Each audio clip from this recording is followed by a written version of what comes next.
Now we live with the stream. And hopefully everything goes well.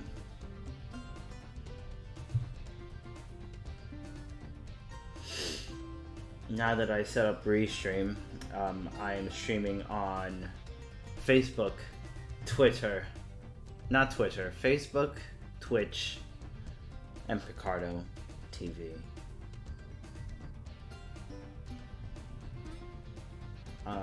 And just before the stream, actually, I had to fucking change my internet. I have two different types of internet. And one of my internets, so I have both Verizon and Optimum. I usually use Verizon because it's supposed to be better. But Verizon has been so shitty lately. And every time when I try to stream with Verizon, it's like my streams never go well. They usually end up not being good. As you can see, all those error messages on the side right there. What's up, Alex? So yeah, I have to keep switching between internets, and I hope that nothing bad happens. Oh my gosh, it actually streamed on Picardo. So I'm streaming on Picardo, Twitch, and Facebook right now. And it's really cool that I'm able to use Restream for this. I meant to stream yesterday, but I had to work yesterday. And I wasn't expecting to work yesterday. That kind of threw me off a little bit.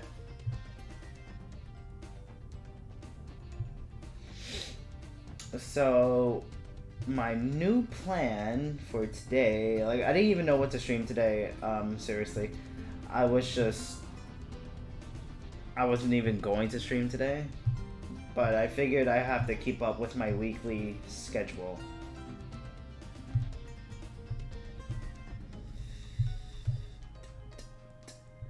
And I'm just letting people know that I'm streaming right now.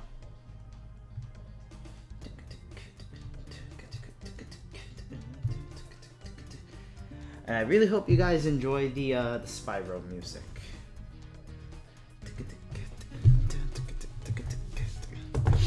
And I'm also going to be finishing up this shadow sketch that I started to do a week ago. And I never got around to it. But we are going to do this.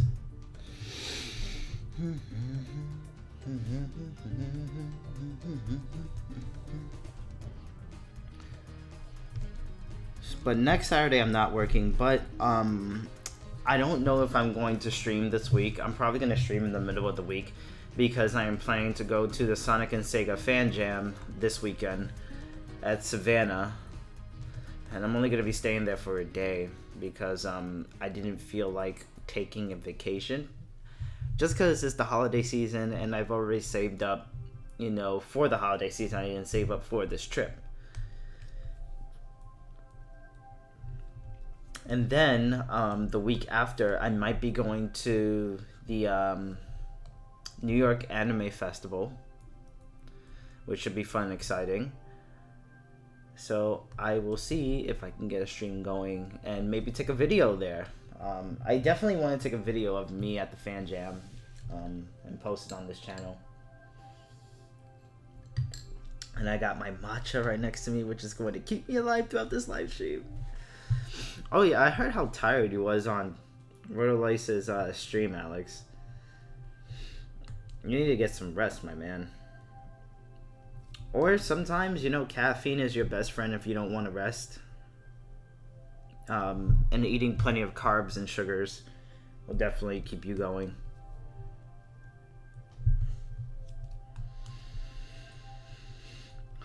Such majestic music here.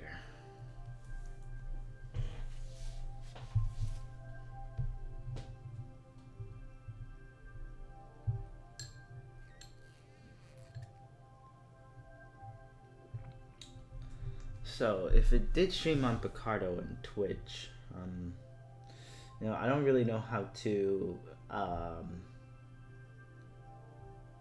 promote myself on those platforms.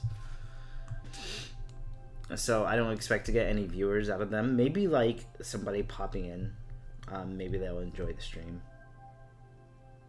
I still have it to manga drawing. I should change that to Sonic drawing, right? Alright, now we're good.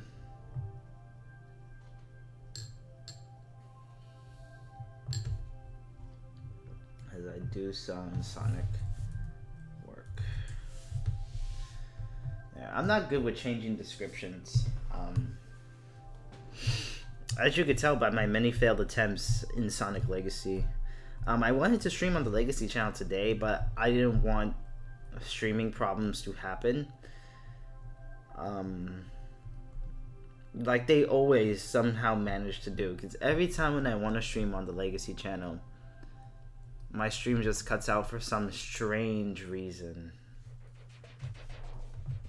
What's up, Chaos Art?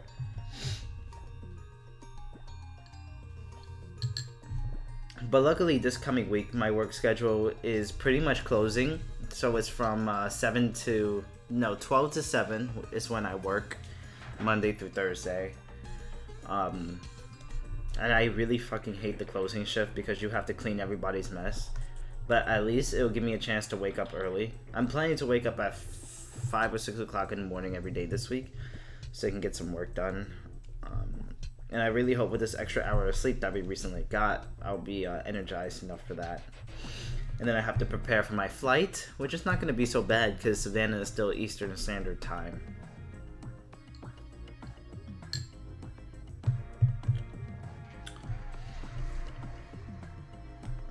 Oh, nice, Alex. Make sure to make yourself a nice sandwich when she gets home with some potato chips. That's usually my favorite snack. I've actually been eating no salt potato chips, or I've been getting those pop chips, the ones that don't require oil. That's only 100 calories. It tastes really good, actually. I don't recommend eating Lay's because you would just be eating a bag of salt right there. A bag of air and salt.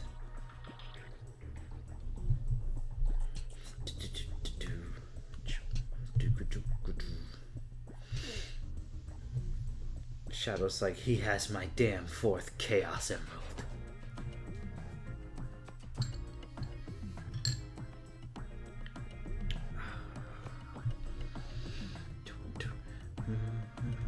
This hand I've been having a little bit of trouble with. I've been having trouble with the thumb because I know I want to have it slanted a little bit.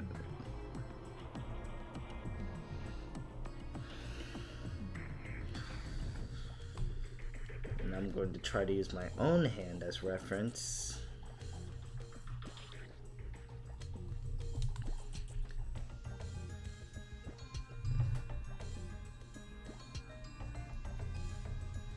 Oh my god, the bag's of potato chips. Why, thank you, bad guy. Yes, it's the real Adam Bryce Thomas. As seen on TV.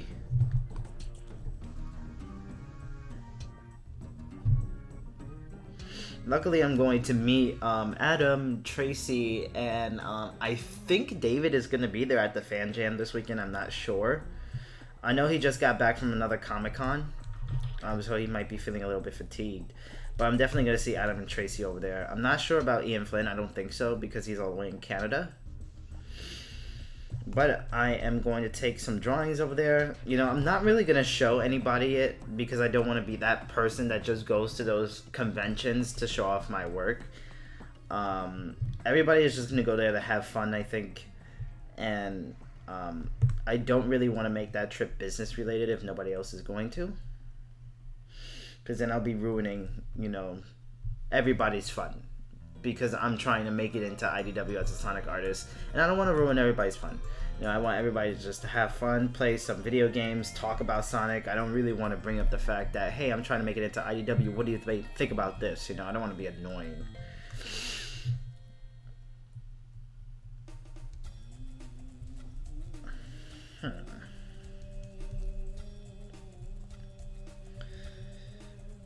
But luckily, I'm almost done with certain things. Like, the Legacy project I'm about to be done with, that's one of the biggest things that's like holding me back from doing some things that I want to do. And I'm about to be done with that. And then, if I'm lucky, my Archie Sonic Online pages is going to be done fairly quickly. They're already getting done more quickly than the Legacy pages. And then a thought crossed my head about how I can make this channel more interactive. I really hope you do, Chaos Art. Sonic Paradox is a good place to start. So my idea for making this channel more interactive after I'm done with my major projects is that I was thinking to myself, you know, a lot of people like artists who do things alike. Like, for example, I'm a Sonic artist, and fellow Sonic artists like what I do, and they want to support me and by watching the streams or supporting Sonic Legacy or following me on Twitter, right? What if I did a weekly live stream where we all just made a comic, right? Featuring, you know, somebody's OCs, or what if you guys just gave me ideas about plots and storylines, and I make comic pages out of that. And every week I would choose like 1 or 2 original characters from you guys, or 1 plot twist or a storyline, and we just like take turns doing storylines and make a comic like that. I thought that would be pretty freaking cool and very engaging. That's something I definitely want to do on this channel, do a weekly live stream of that. Just have people join in, and then we all just chat about it, and then I randomly choose a person, and then every week we just create a comic page and make an original story, and then featuring people's OC if they want it to be in there, or just having a Sonic storyline like that.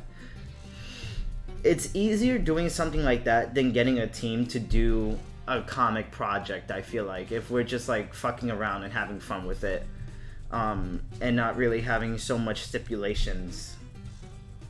I think a few stipulations I will have is like no NFSW if I am going to stream it.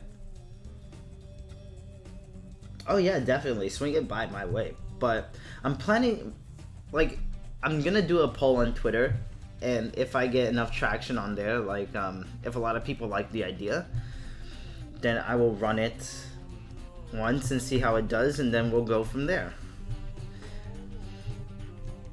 Alongside me wanting to do that, I'm also gonna start my own Sonic comic project after I'm done with my, you know, big time projects. And then I'm thinking about doing like weekly animations, because the recent animation that I posted blew up so much. A lot of people really liked it, and I got a lot of feedback on it. Thinking about doing like weekly sketch animations of some sort, or bi-weekly sketch animations, depending on how much detail it is and depending how long it is.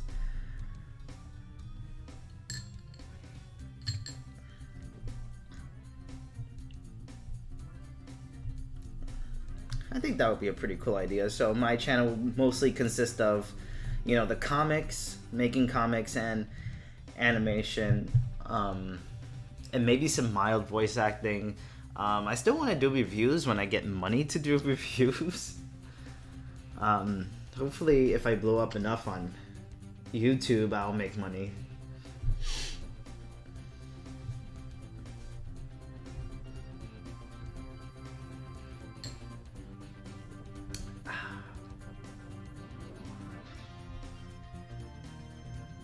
Sonic Resistance.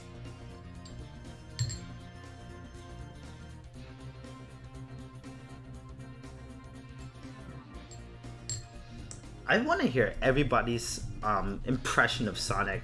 I've heard so many Sonic impressions that I'm very curious as to how people interpret Sonic in their own way. Because a lot of people reference Jason Griffin, which is really cool. And some people just have their own little twists as to how they think Sonic should sound like. I don't think Sonic should sound like Roger Craig Smith. I think Roger Craig Smith is okay for Sonic Boom. But Sonic in general, I feel like Sonic just has this naturally cocky sound to his voice. I don't think Jason Griffin is that cocky, to be honest. Jason Griffin, I mean Roger Craig Smith is that cocky. I just think he sounds more teenage-ish. Like, I don't know how to explain it. I just don't like his voice for Sonic.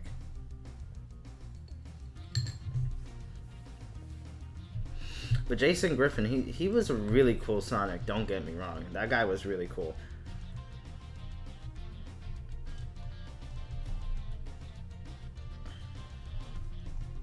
It's time to rock and roll!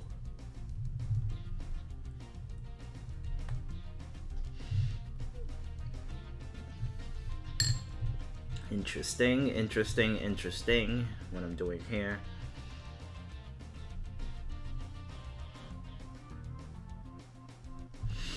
I'm looking at this very, very carefully because I'm keeping in mind the width of the arms here and how long they are. So this arm will probably be like that.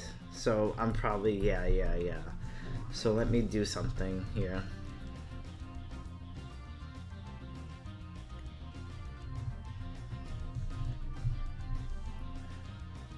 Crap, cancel that. Alright. So yes, I do want to have it down like that. Alright.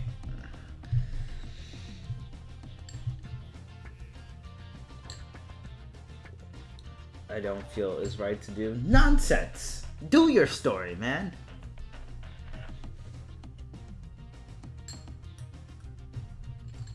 I can't control my voice either. I can't sing. I love singing by myself, but when I'm around people, I hate singing because I really can't control my voice.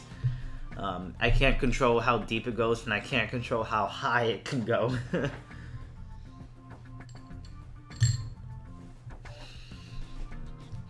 I love voice acting though, because I like being a different character.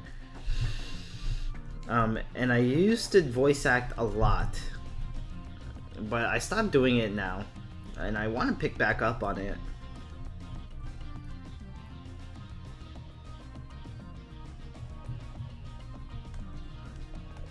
But my tone, like, I have a very sarcastic tone of voice, and every time when I attempt to change it, it just sounds like I'm more fake.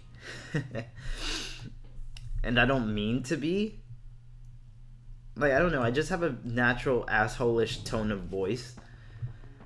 And every time when I try to sound sincere or sound serious, it just still sounds the same. You know, sarcastic.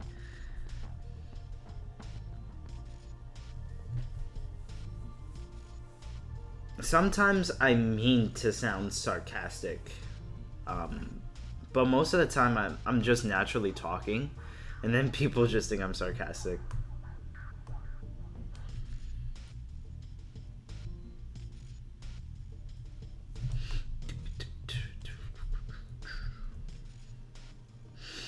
When I'm playing Halo though, oh my gosh, I'm screaming at the top of my lungs when I'm playing that game.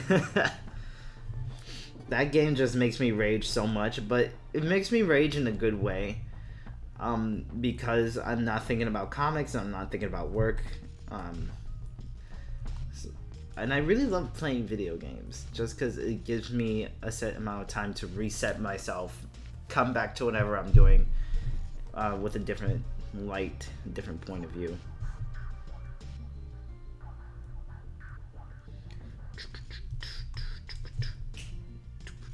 Oh my god, Spyro comes out this week? I think. I have to retrieve my PlayStation. I'm so excited.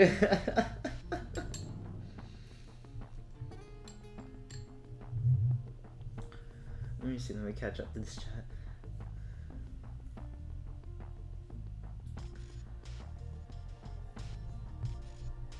Awkward noises? Oh my gosh.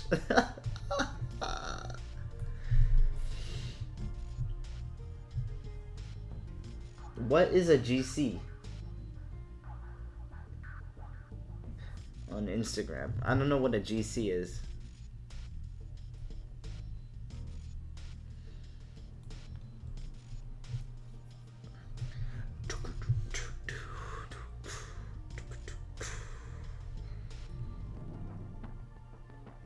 Wow, I'm dumb.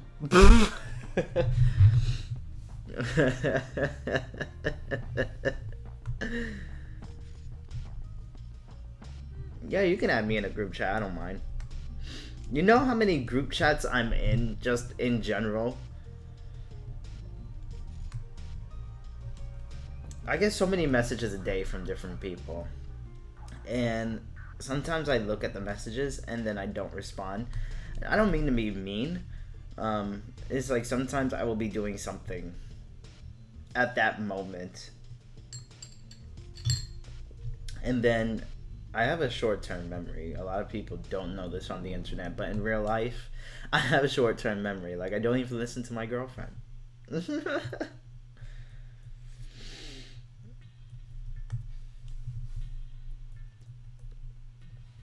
And my short-term memory has come back to bite me so many times. Especially when I'm doing certain commissions. Like, if I'm involved in a group chat, right? And if I have to do a comic for this group, I'm focusing on the comic, and then sometimes I will just totally forget that I took a fucking commission, and I'm just like, what the hell is wrong with my memory? And it's just like so many things in my actual life are happening at the moment. Like my full-time job right now, I've actually started looking for another job because I don't want to continue to be tired like this. I want to be more engaged on the internet and more engaging with you guys. And sometimes when you have real life stress from a job, it's not good. But I'm not that stressed. Like when I'm drawing, I'm not stressed at all.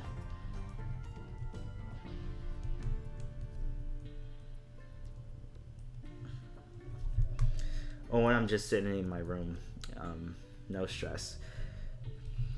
The one thing that really eliminates stress is coffee. Coffee is really good. Sometimes it can be bad for you. It depends on how much you consume. But really, coffee will just take your stress away.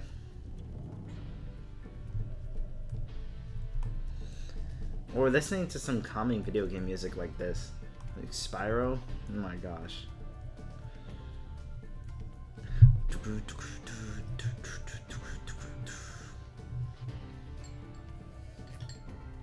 I think this is alright. I don't like this cuff here.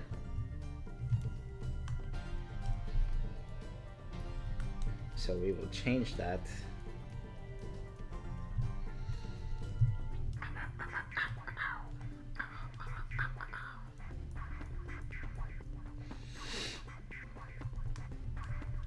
If any of you guys are part of the Sonic Legacy Discord, I posted something in the Artist Block channel. I think you should check it out. I've been enrolled in that program before, and it's a really good program, and it will teach you a lot of things. But yeah, essentially it's a comic art class, and I really think you guys should try it out. It's totally free, by the way. You only have to pay for the credits if you want to enroll in like the school.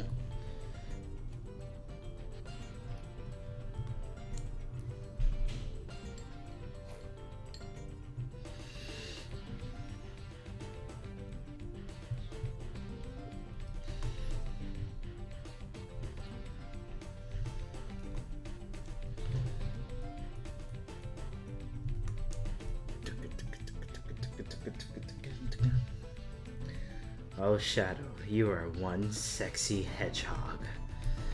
The recent Sonic the Hedgehog issue, Evan and Tracy did, which I haven't seen that in a long time with the dual artist thing. It's really nice. I love what she does with the halftones. Yeah, it was a really nice issue.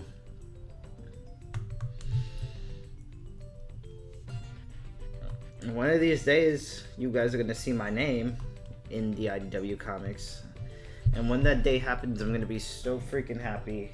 I was actually thinking about my goals after I break into IDW.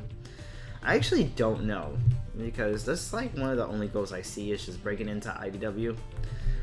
And I'm trying to sway my perspective of that goal a little bit. Like, I can do much more than just making comics.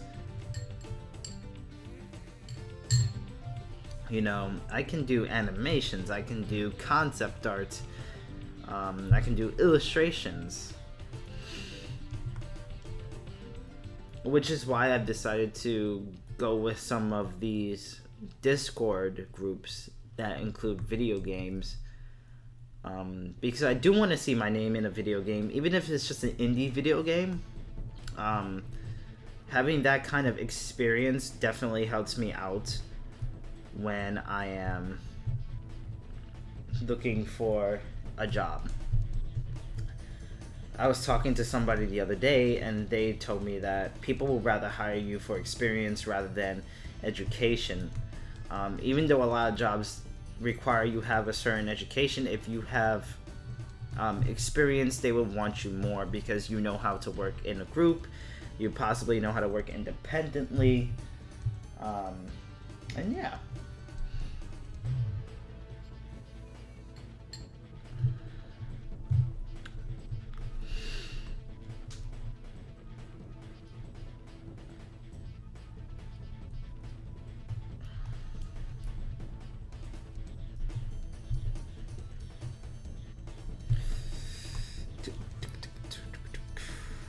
So, Shadow Shoe there. I'm not entirely sure how that's supposed to go.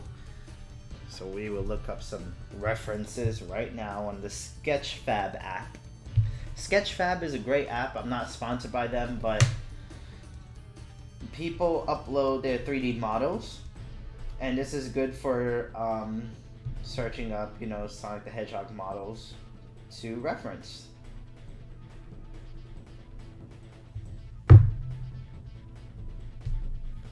Let's see. Oh, you made a logo. I attempted to make logos before. I just can't. Okay. Logos is not my strong suit. Let me see. I made this really pointy over here. I knew that was wrong. It's bothering me.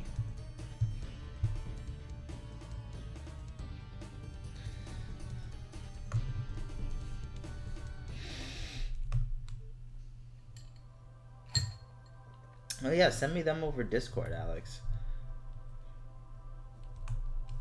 You're the official Sonic for the Miles Prower games, yes?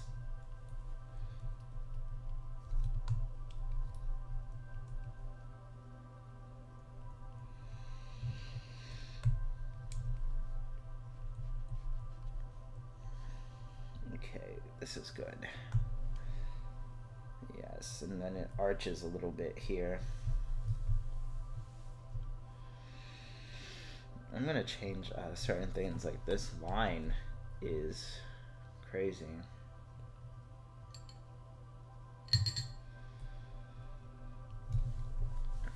Okay. So, yeah, I did this one incorrect. We will change that. I think it looks pretty okay. And then, like, for his foot there, I'm not sure how. Okay, you see.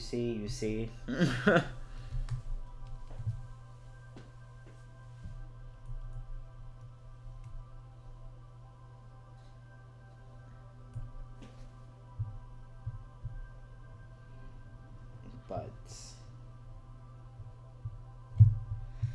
sorry, I'm looking at references right now.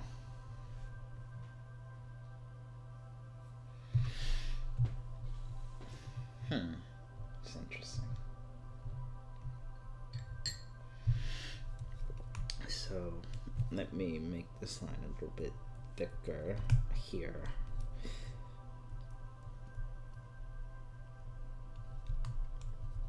Let me make this thicker as well.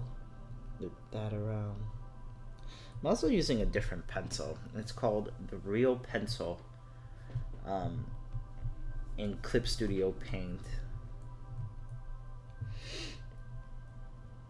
I might try to stream a different drawing app like Sketchbook, but it's like every time when I want to record on Sketchbook, it just acts stupid, like it lags.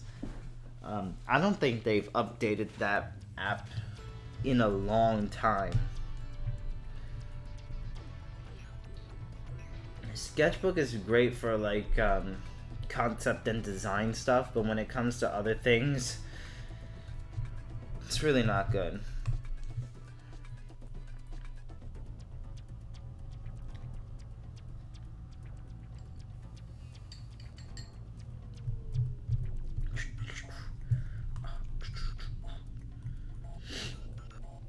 Let me see.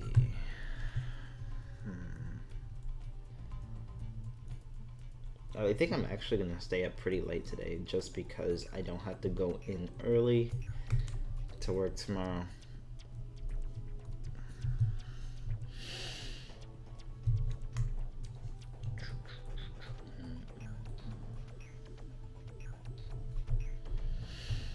Okay, so Shadow is bending his foot here. I wish I had an SH Figuarts figure to reference this even more.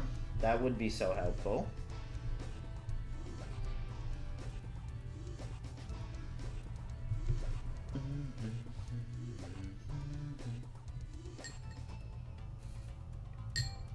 I got a new follower on Twitch. I'm so happy. Maybe my Twitch following will slowly start to climb.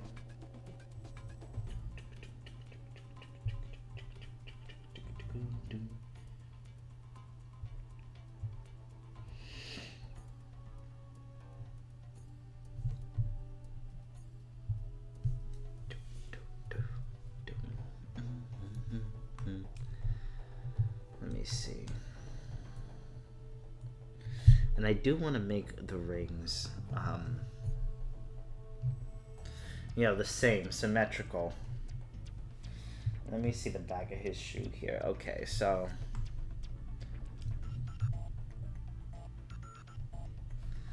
this whole leg is just weird.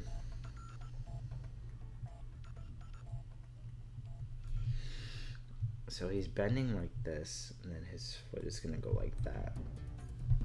So if he's bending like that, then maybe this shouldn't be so prominent. It should be like that, I suppose.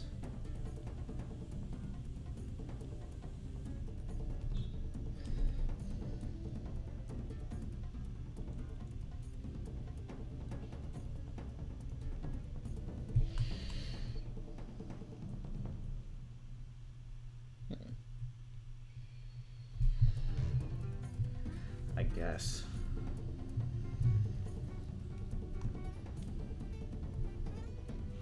He's evil? Oh no.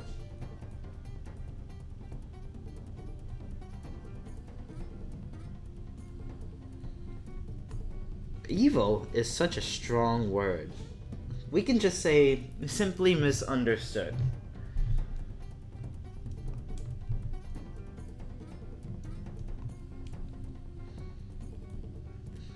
I don't think I've ever called any of my characters evil.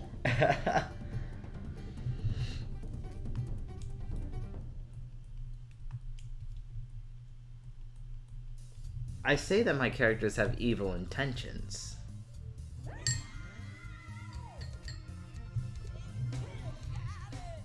What's up, Pickaxe? I'm glad you can make it to the stream.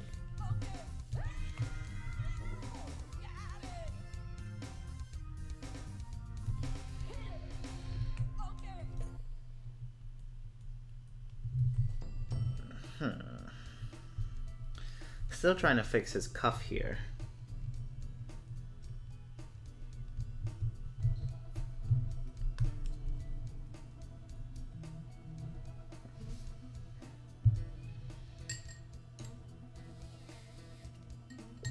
Oh.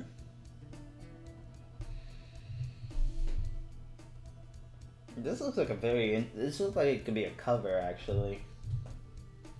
If you mess around with the composition, it could definitely be a cover. I imagine that. Damn. Like, I like how you got that Chaos Emerald in his chest. Kind of reminds me of Iron Man. I feel if you mess around with the colors, the hues and the saturations like a little bit more with him, he will look badass. That's a really cool character, actually. 3, 4, 5. He got 5 fingers.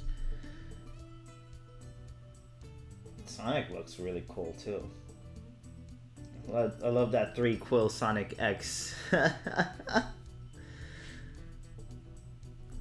Sonic X with its 3 quills always threw me off. It was great when you was looking at him from a certain angle, but when you're looking at Sonic when he has 3 quills from like the back, it looks so weird. I wonder how they came up with having him with 3 quills. Woohoo! You're going to get some food, Alex. Finally. I feel like if that red character uses Chaos Control, it will be over for everybody. He seems like a Thanos kind of character.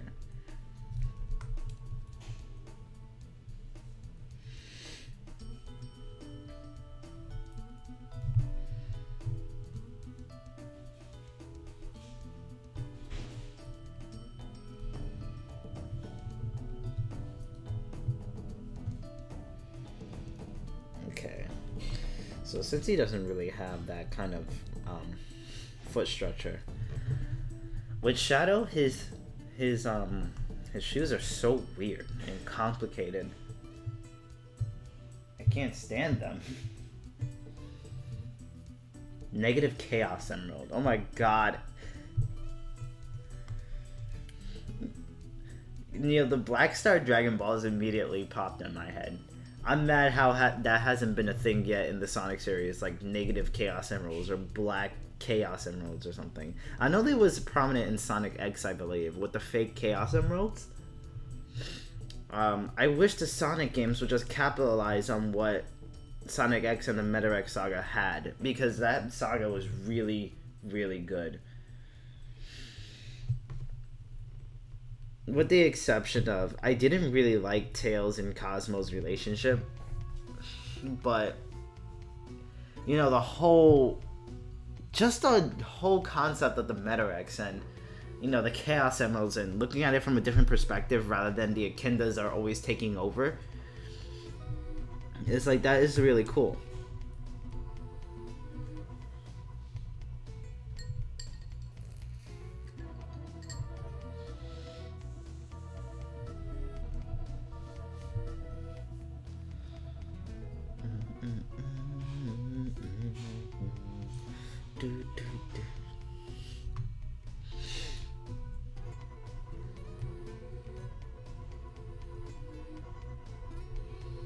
Let me see.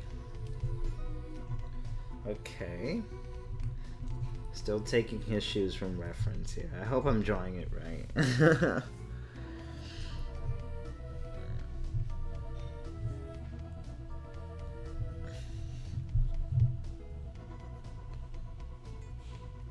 Hey, OC has a brother called Zero. Interesting. An evil twin brother called Zero. No, maybe not an evil twin brother. A good brother called Zero.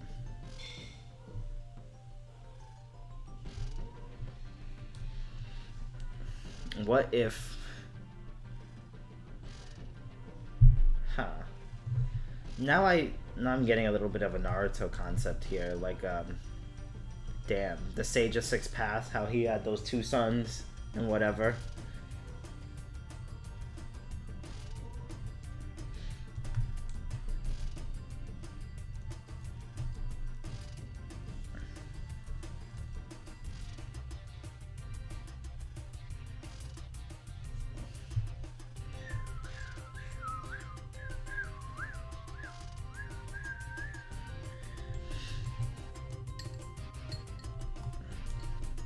I've been trying to draw this shadow for 40 minutes. Okay. Damn, not here.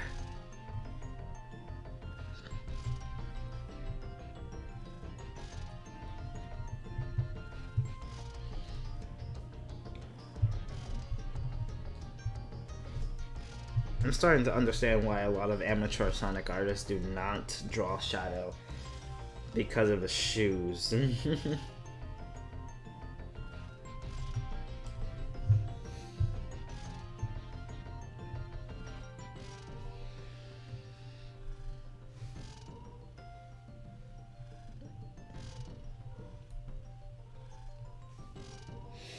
me see.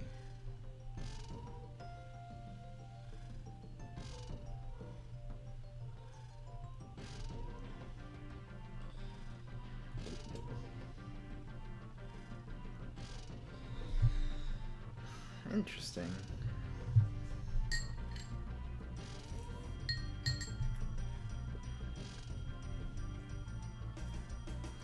Eggman makes new stuff. Added to them, making the Chaos Emerald split and causing the world to go dark.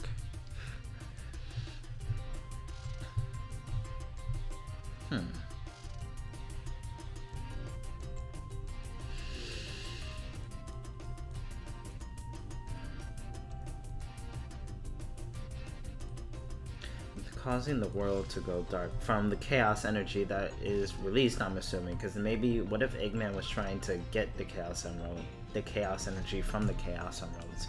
What if he was trying to suck? Well, that would be a reason why he's trying to get the chaos emeralds in the first place, because he wants their power to destroy Sonic and to rule the world.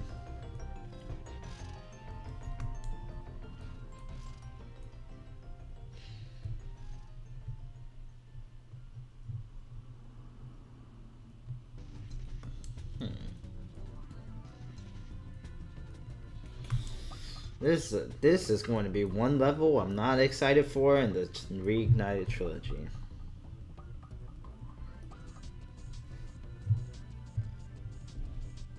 Yes, okay.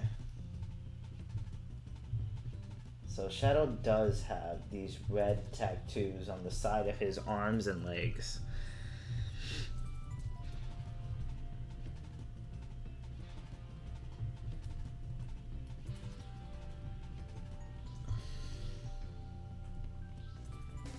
Like so.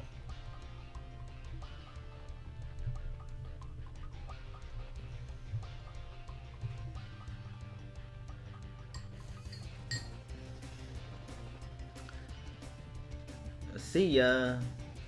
I ain't got no Sonic OC. That's alright.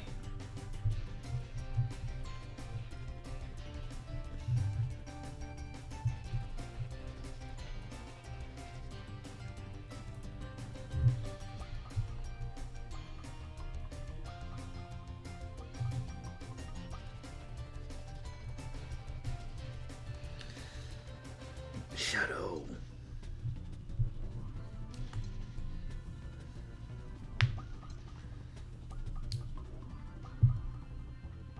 My story is already Sonic and Chunon getting an emerald with my fish there. It's that simple. How are those pages coming along, by the way, Alex? I'm very eager to see you post them somewhere. Maybe on Tapastic.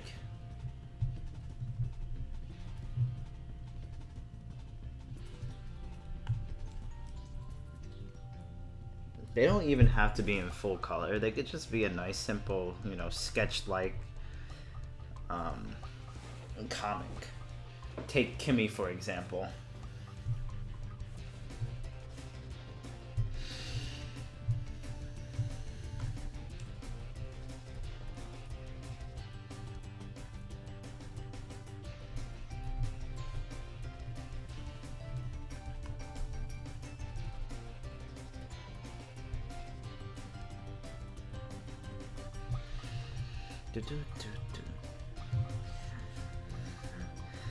This is Shadow the Hedgehog. And I have to find that damn fourth Chaos Emerald. You're comparing yourself to me? You're not even good enough to be my fake.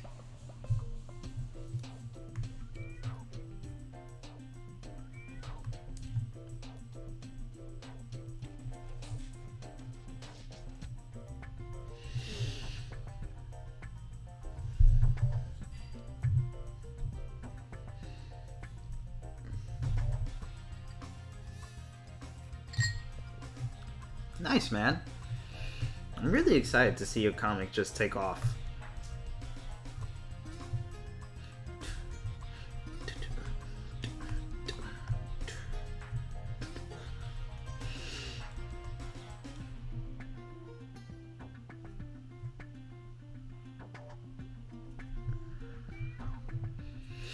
I've been encouraging so many people to like to just do art, you know.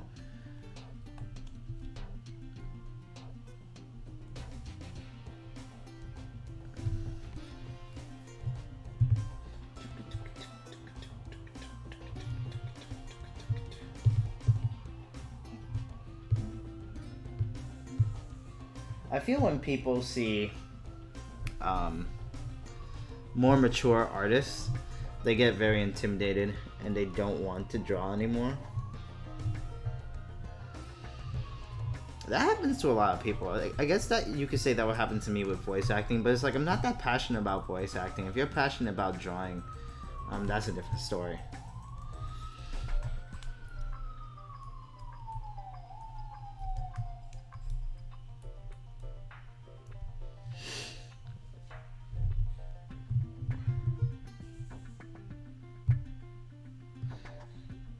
Yeah, I think you should, because once you start to see people viewing your comic and like rating it or liking it, that's a really good feeling. And hopefully that'll be able to keep you going, like motivated to do it.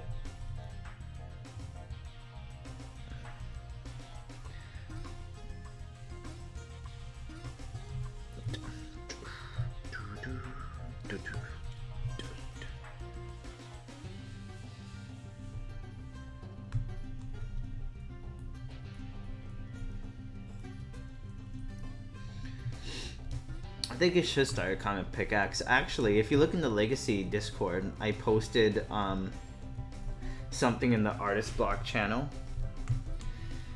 And it's a free comic course that you can take, and it will help you to understand comics, and they have like homework assignments that they will let you do to help you make your own comic and whatnot. I've taken that course before. It's pretty good. I would recommend you start there if you don't know how to do a comic. It's totally free, by the way.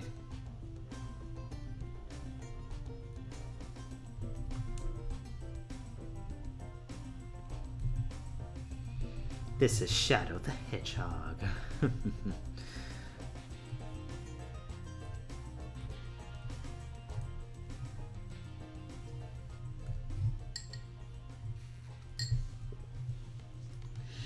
I do want to get a nice texture going here with him.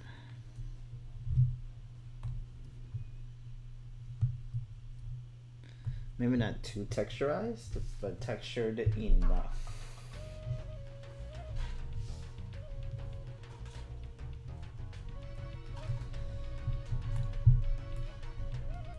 And this pen is particularly weird.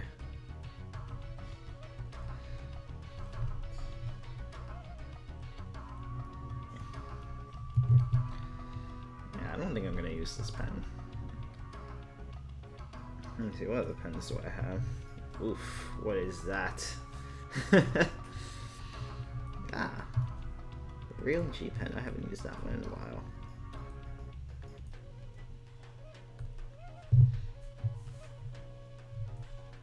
Let me look at my other ones.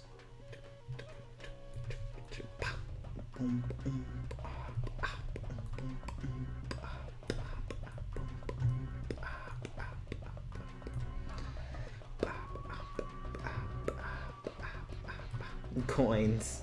Oh my gosh. Yeah, I'll just use this one.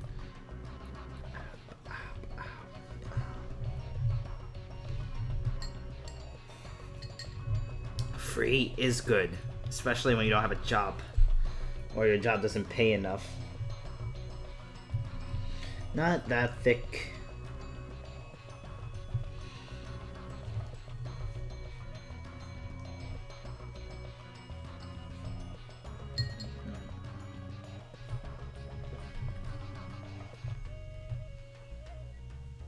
Same here, Alex. I've had my own story on the back burner.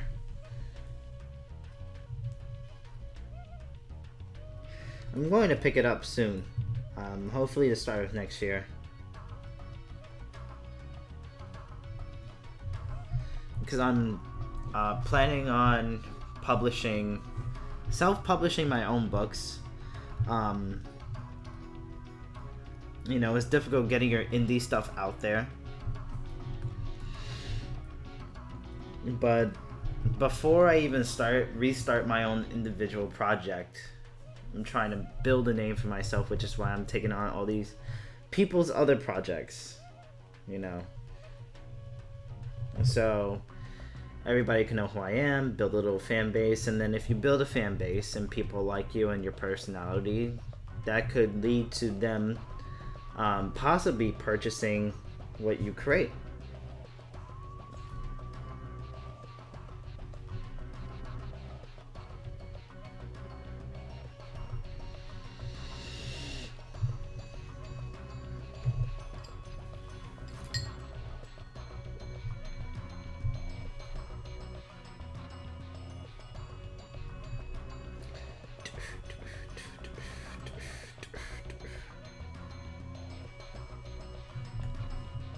I like this brush actually, it's cool.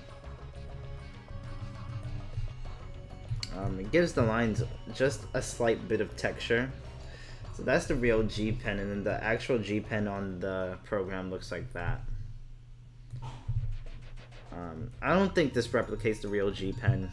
The real G Pen has a bit of a blocky type of feel to it. It's certainly a challenge to get used to using dip pens.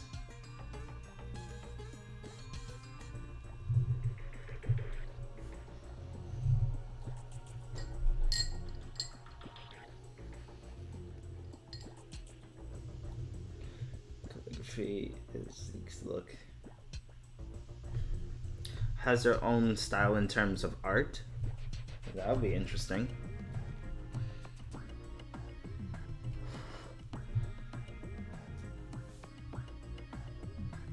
There's this guy who hates me, his name is Time. I hope that was an actual joke. And if not, then I'm making myself look like an idiot for laughing.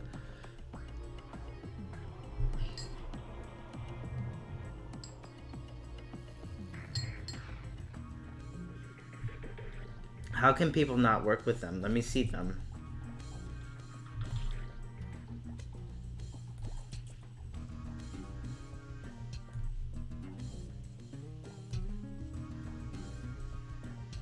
Oh, okay, it was a joke.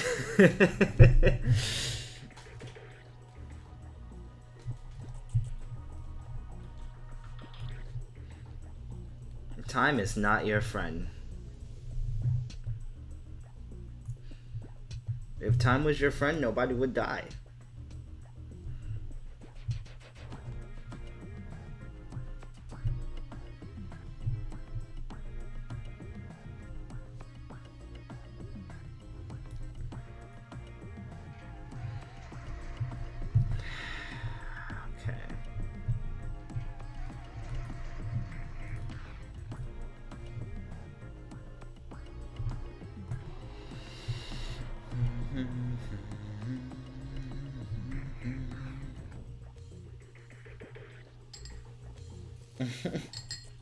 Thanks.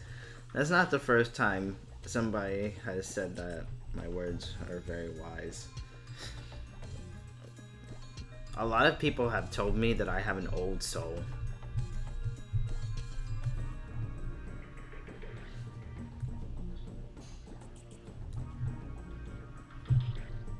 I don't think that's a good sign for me.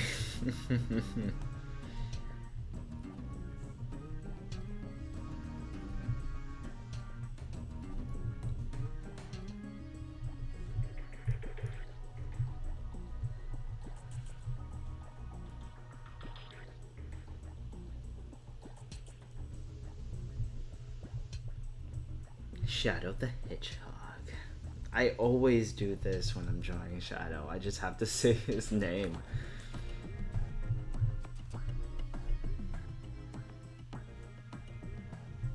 Got a little bit of depth here. I really hope you can't hear my elbow just screeching on the table.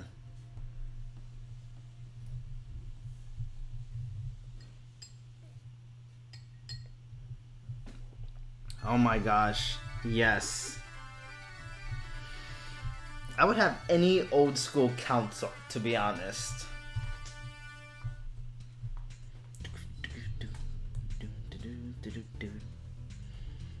Like, every time I don't have internet, for example, my Xbox One goes crazy. It's like it doesn't know what to do unless it's connected to the internet. And I'm like, how do you not know? Why can't you open a simple program or do a simple task without saying you need to be connected to the internet? I don't understand. How can you not run off of the internet? The NES, you just boot it up and there you go. There's no DLC, there's no Ethernet cable. It's just one thing, one controller, one cartridge. That's all you ever need to play a video game. I don't understand why you need subscriptions. On top of subscriptions, you have to pay for your internet provider. On top of that, you have to pay 70 bucks for a wireless controller. That's ridiculous.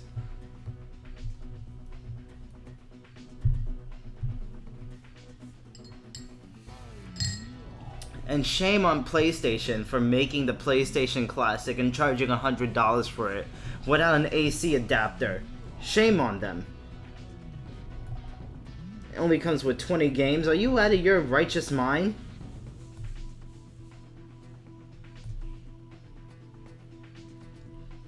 I can understand if it was 20 games and it was the best of the PlayStation games. They do have a couple of really good games on that system, don't get me wrong. But they're missing Crash. They're missing Spyro. Like, they're missing Papa the Rapper. Like, how are you missing those very important titles that made you who you are today? That blows my mind. Yeah, it doesn't come with a power cord. It only comes with 2 controllers in the system.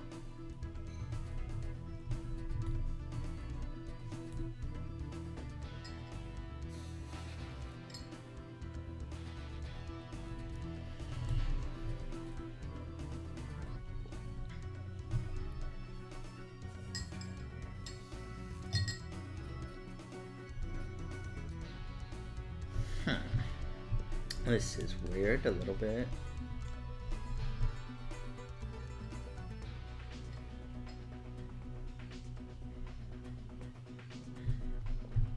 It's always good to have a turnaround sheet before you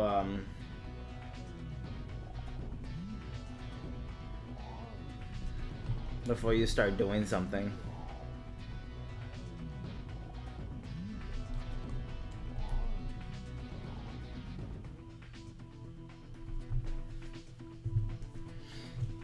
Dude, I was so excited for the PlayStation Classic. Like, I was going to pour so much money into it.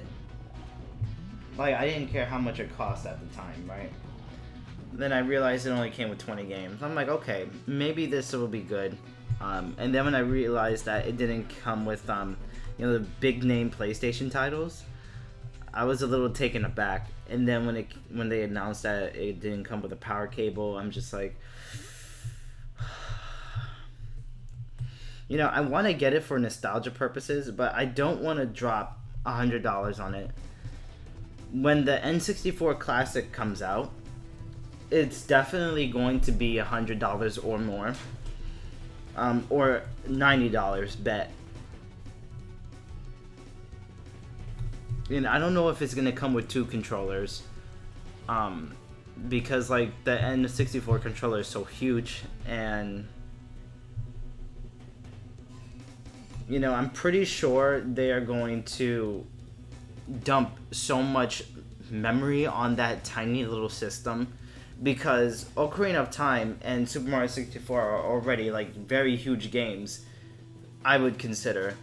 So if they're gonna drop more than 20 games on there, like, that's gonna be a lot for Nintendo, which is why I think it's taking so long for the N64 Classic.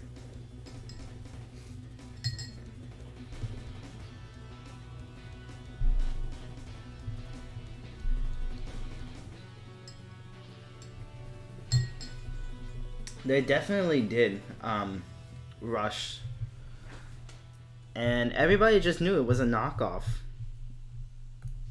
like, from the start when they announced it. First of all, the classic name, like, come on, Sony, please. What's up? My man Fox Cordova is in here.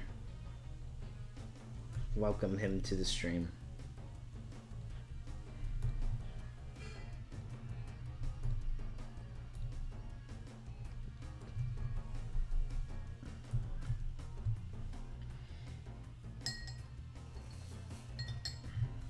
Oh yeah, Rayman caught my eye. Metal Gear caught my eye. Final Fantasy VII definitely caught my eye. There was a Street Fighter game that I wanted to be in there, but it wasn't.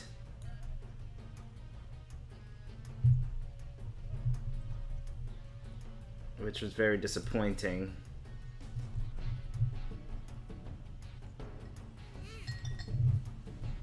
Oh yes, I think I'm just going to ink him. I'm not going to color him. Coloring takes forever.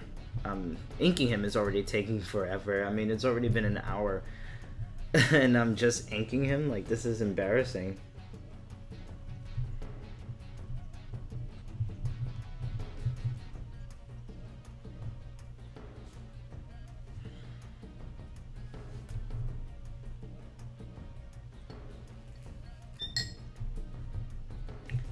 Let me see. So, Alex, I think you just need a little bit of variations in your characters, like size-wise. Because these characters really do look nice, don't get me wrong. Like that long guy with the tongue, he looks like he can be a little bit longer.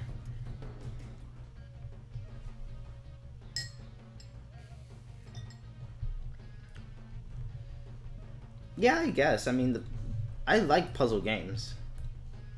But I was really hoping for a specific Street Fighter game.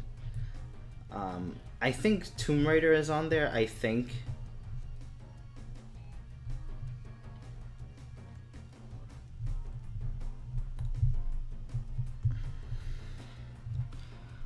I'm really just looking forward to an N64 Classic, and hopefully a Sega Dreamcast Classic, because I'm tired of Sega, like, always dodging, you know, the word Dreamcast. Like, they're over here dabbing and dodging over Dreamcast. Like, you know what the fans want, Sega.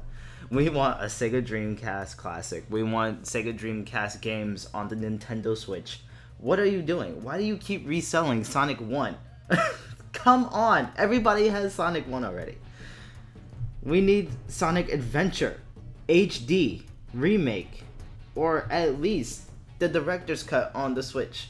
Can we get that?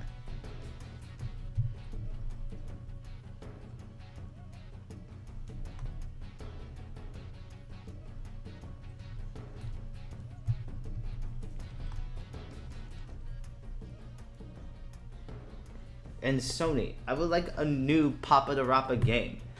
We already came out with the remasters of Spyro and Crash and the remaster of Papa the Rappa. I want a new Papa the Rappa game. I want a new Jak and Daxter game, and I want a new Sly Cooper game.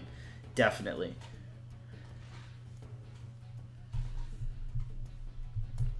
Because I feel like single player games are coming back.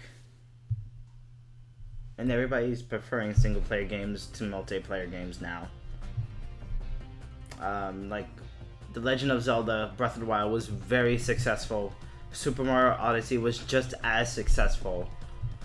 Sonic Mania was extremely successful. So yeah.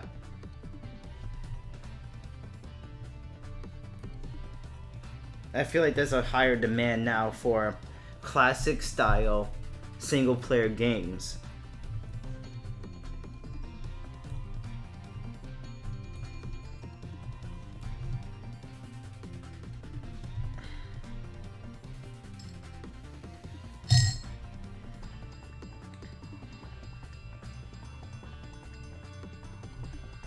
I think that's okay.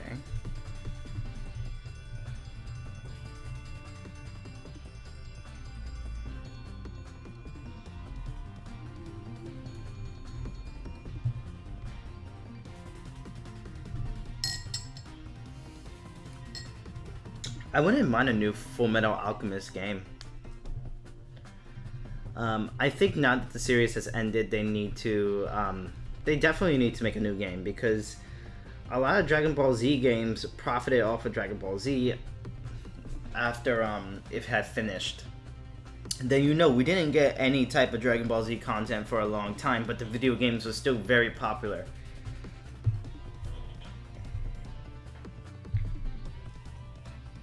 I feel like animes like Fullmetal Alchemist shouldn't die so easily, because that's one of the greatest animes ever created, to be honest, in my opinion.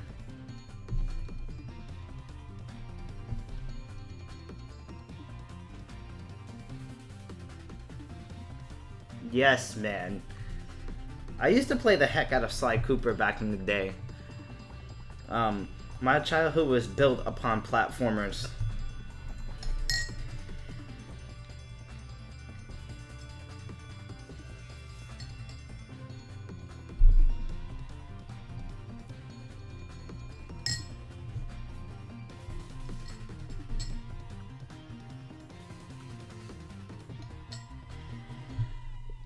But I feel like a lot of these video game companies really made some very heavy mistakes on their part.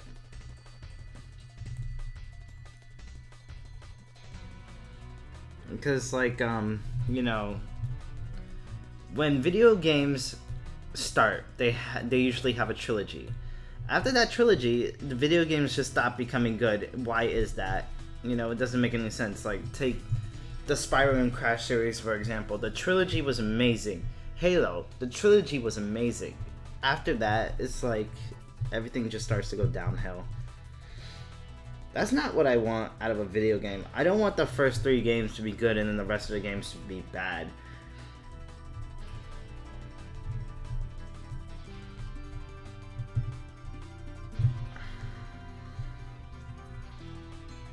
Wait, they never released that Sonic Boom mobile game, yes?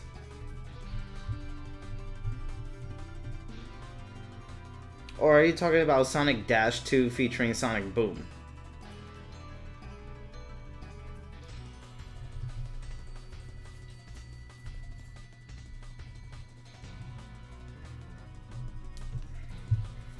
Yes, my phone is fully charged.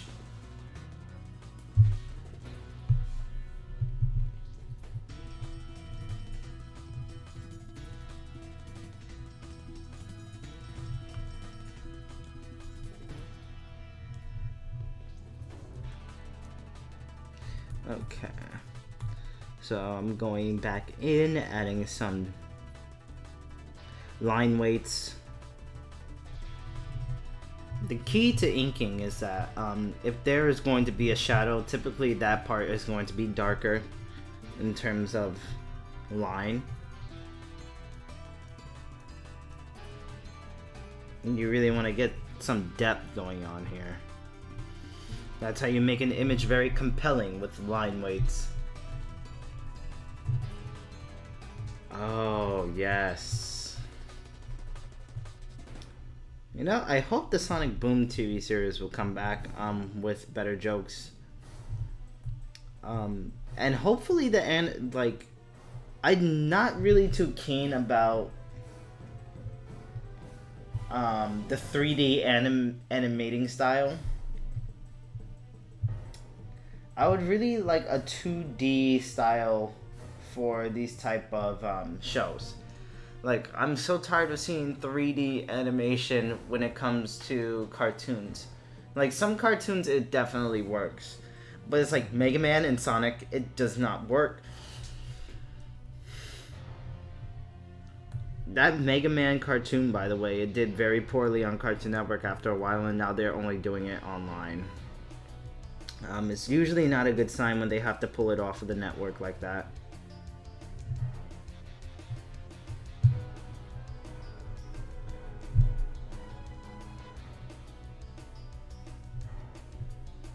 And I feel like with 3D models, you're restricted a lot to how they move. Because it's so realistic, right? With 2D animation, you can get away with a lot of things. Like the squash and stretch method of animating. Because you can have a character move so fast that they won't become recognizable, but nobody will be able to see that in a span of less than a second. With 3D animation, you have to make sure every little detail is fully animated and looks as realistic as possible to the model. Which is why Sonic doesn't look like he's running as fast when he's in 3D. But if you have like 2D animation, you can manipulate Sonic to make it look like he's running very, very fast.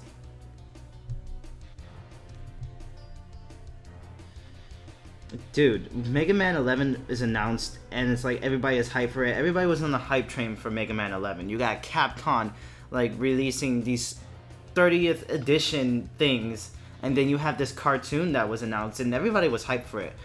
But when I saw that cartoon, I'm just like, alright, what?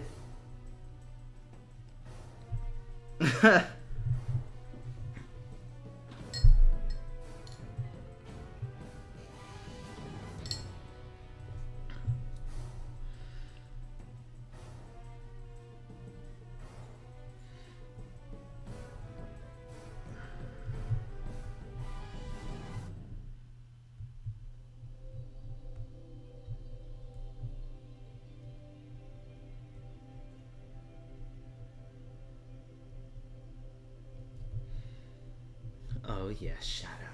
Interesting.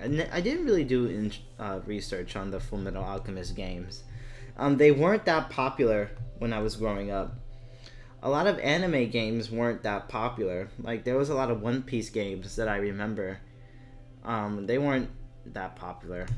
The only really popular Japanese titles were, you know, the Ultimate Ninja series of Naruto and Dragon Ball Z.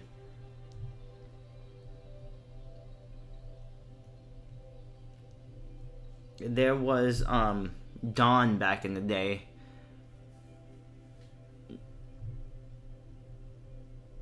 Like, Dawn was a really, really good. It was a really nice game back in the day. Like, it was something that we have never seen before, with Dragon Ball Z, One Piece, and Naruto just battling out in one game. We never seen that before. And when that game first came out, I was so excited. I was so happy. Because I was such a big anime nerd back then. And I really wanted that game to come over to the US. I think it did well in the US. I know it did really well in Japan.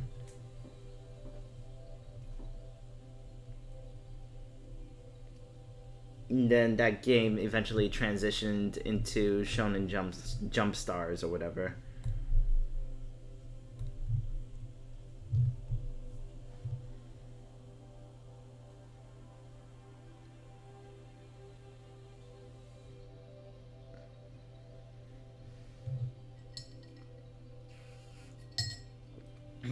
Why did they have red hair?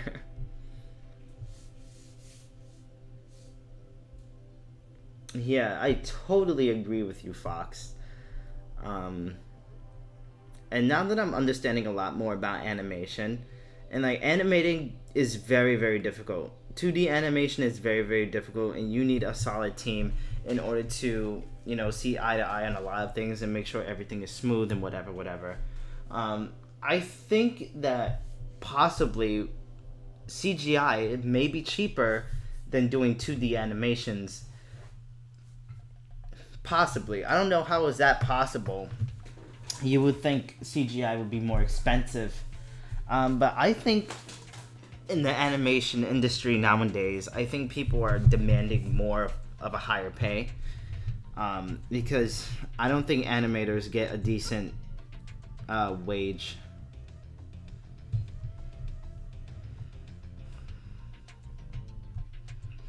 And you know, like corporate businesses and whatever, they always love cutting corners to save money, and if they have to sacrifice their employees in order to save money, they will do that. I believe that in order to make money, you need to spend money. You need to ensure that things are of the topmost quality. Like, it has to be high quality if you want to see your business succeed. If people see you're putting in an effort, then they're going to want to support you even more.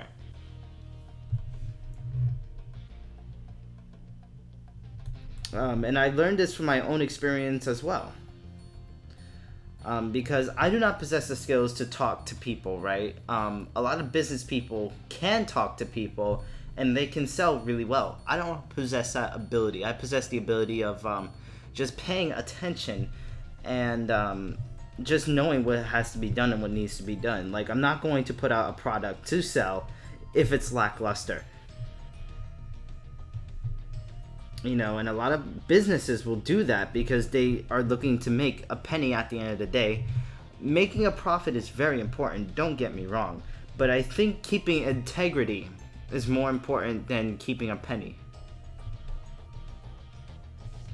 Because people will remember you by your integrity. People are not going to remember you by how much money is in your bank account.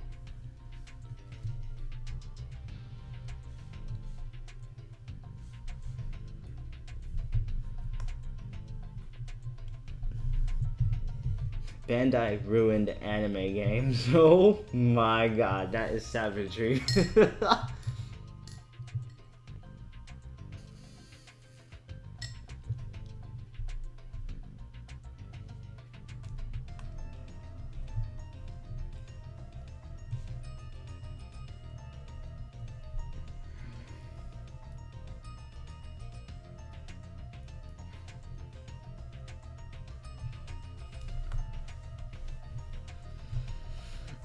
I owned a few anime games. I know the Yu-Gi-Oh series tried to be an anime game at one point. I think the mobile games work better for Yu-Gi-Oh games than like the PlayStation 2 era of Yu-Gi-Oh games. I downloaded Duel Links and I couldn't stop playing that when I downloaded that game. But then when I switched phones, like all my data somehow went missing, so I stopped playing that game because I had a lot of really good cards.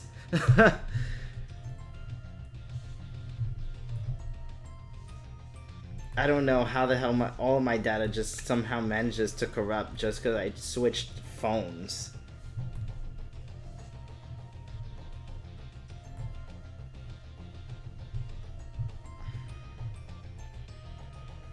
But back in the day, I used to be a really, really big Yu-Gi-Oh player. Damn. I had stacks of decks. I played Yu-Gi-Oh every day after school with my older brother and his friends. We've also played that Pokemon trading card game that I didn't really get. But I had a lot of cards for that as well.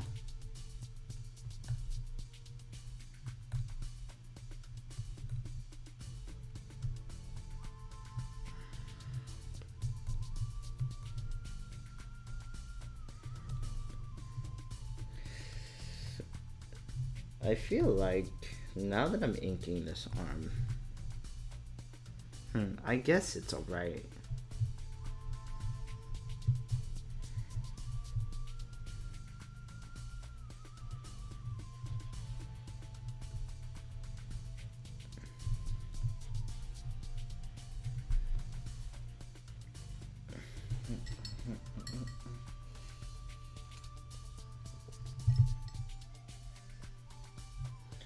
Dude, the Yu-Gi-Oh series changed rules so many times.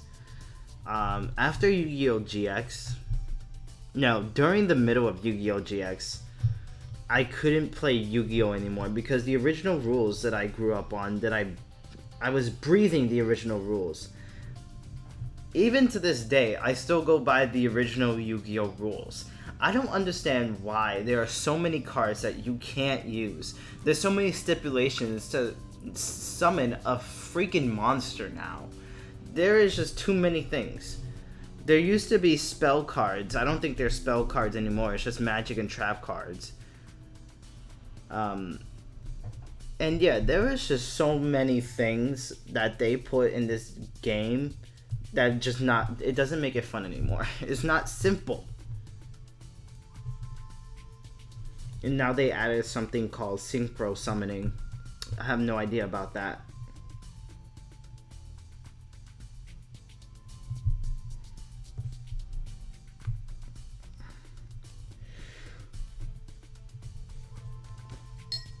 Play.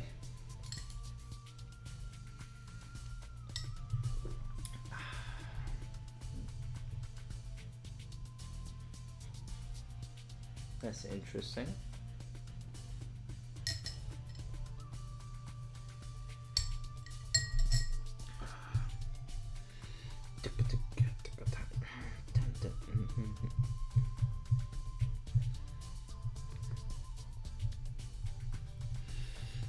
I just wish back in the day anime games were better, because I feel like they underestimated how big and popular anime was back in the day.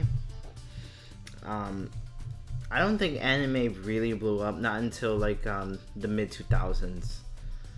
I know in the late 90s anime exploded because of Dragon Ball Z and Sailor Moon, but I still think that a lot of people did not take that seriously.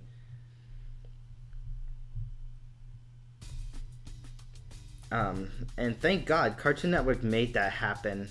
Back then Cartoon Network was extremely different. They had a different mindset back then. And I was there from the original Toonami run. Damn, anime has been a huge part of my life for a very, very, very long time.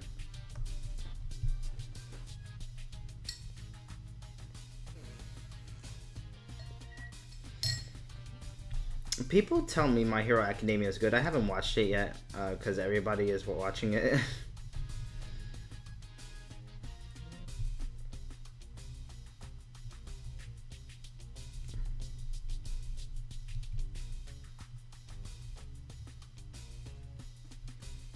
Anime is old. Like, very, very old.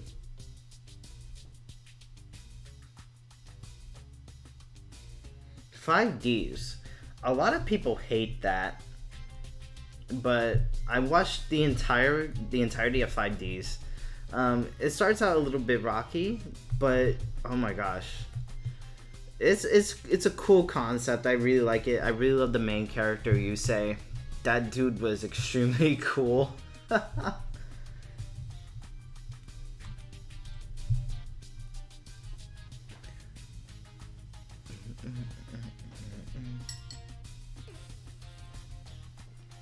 Oh my gosh, what is going on here?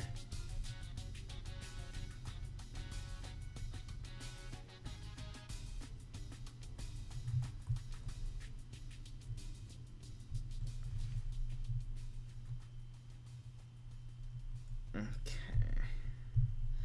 I'm gonna add a little bit of line width here. The chat is laggy. My apologies for that. Not sure why it's lagging so much. The chat, anyway.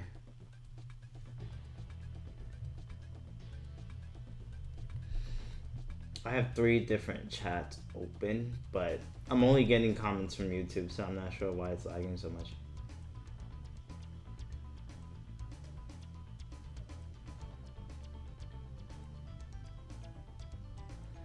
Yeah, My Hero Academia is overhyped, I feel like. But I've heard nothing but good things about it. It's like when I first get into anime, I don't really feel any type of hype from it. Like when I got into Death Note, I started reading the manga before I read the anime. And I thought the manga was really cool, and I gave the anime a chance. And then the anime got so overhyped. Like, so many people were talking about Death Note, and everybody thought it was going to be like one of those mainstream things. But I like how short Death Note was. It just had a beginning, middle, and end. It's not fucking One Piece. Oh my gosh. Oh, thank you, P2 Fresh. I appreciate that, my man.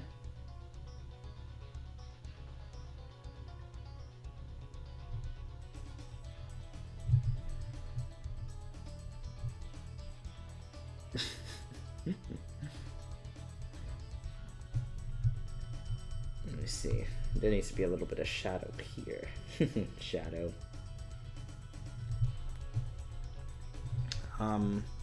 But yeah, I think Death Note was the only anime that I read the manga before I started watching the anime. No, that's not true. I started reading Naruto before I watched the anime because it got featured in Shonen Jump. And then the anime started right after Shonen Jump had finished with the Zabuza arc, and they was already in the Chunin exams. I think.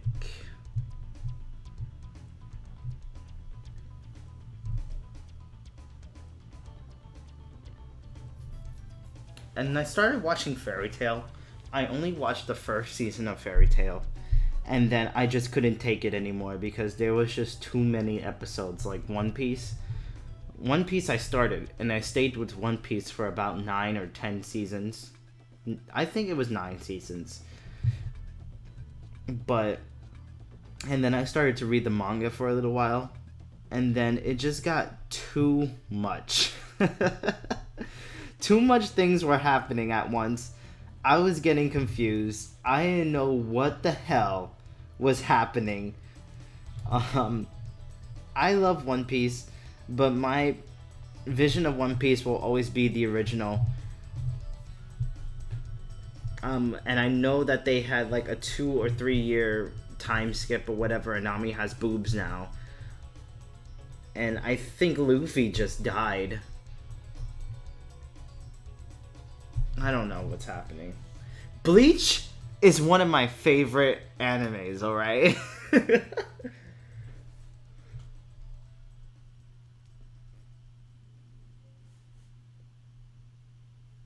I would prefer like reading the manga and watching the anime, to be honest, because you get a different experience from both anyway.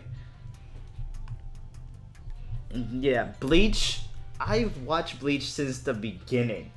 Dude, I've read the fucking manga of Bleach, and like I fell in love with Bleach almost immediately because I really loved the character designs. I love the fucking Zanpakutos. I love the outfits of the fucking Shinigami. Like, it's crazy. I love Bleach so much. And I was so sad when the manga ended and then the anime got canceled. Like, it was a direct blow to my heart. That's how devastated I was. Like, and then when they had that time skip, that time jump, and everybody grew hair out of nowhere, that was pretty cool. Like, I like the redesigns, especially Toshiro's redesign, and I guess I kind of like Rukia's hair. But if they're dead, how the hell do they grow hair?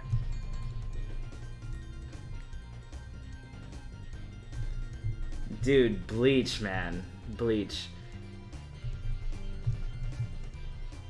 Like the Zangetsu and the Getsuga Tensho. Jesus Christ. I actually just finished watching that again with my girlfriend.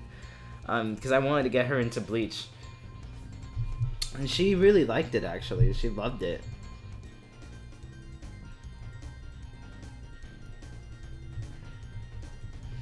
I think Bleach is one of those underrated animes because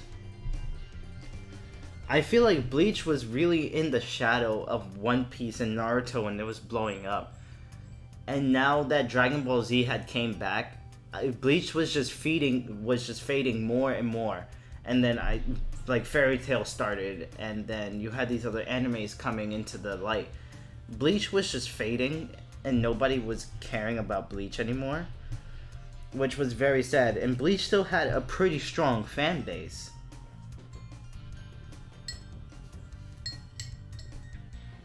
I feel like once Dragon Ball Z came back and when Fairy Tail started to get more of a presence, and then, you know, Attack on Titan, I think Bleach was just done.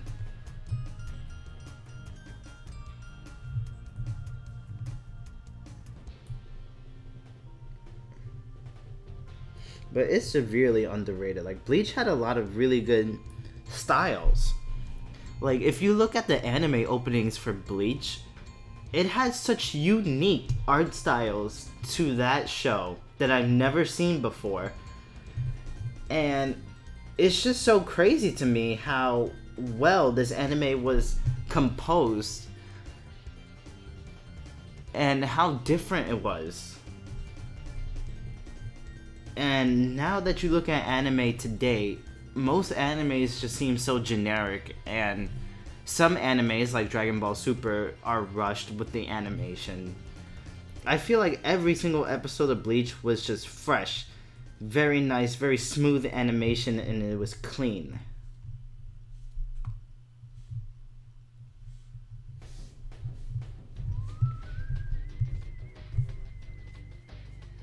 Oh yeah, the censorship in Bleach was definitely there.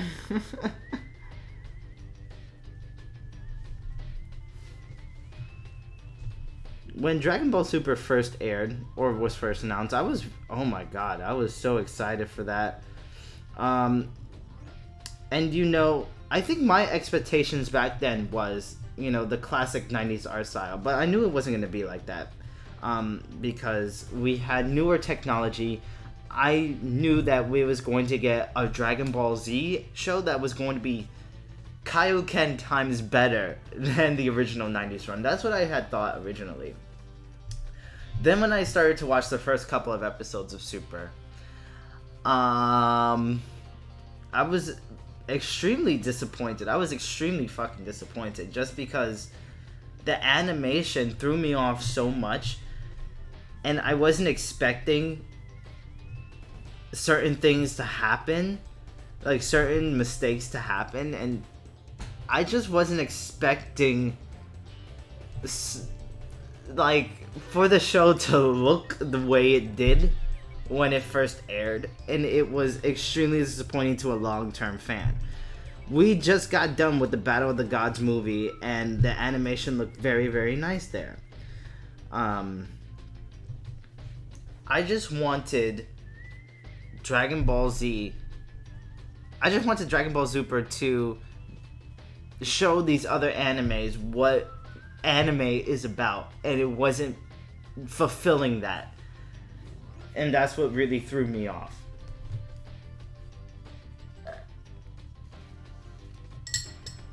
I watched Attack on Titan. It was great. I only watched the first season though. I didn't watch the recent 2 seasons.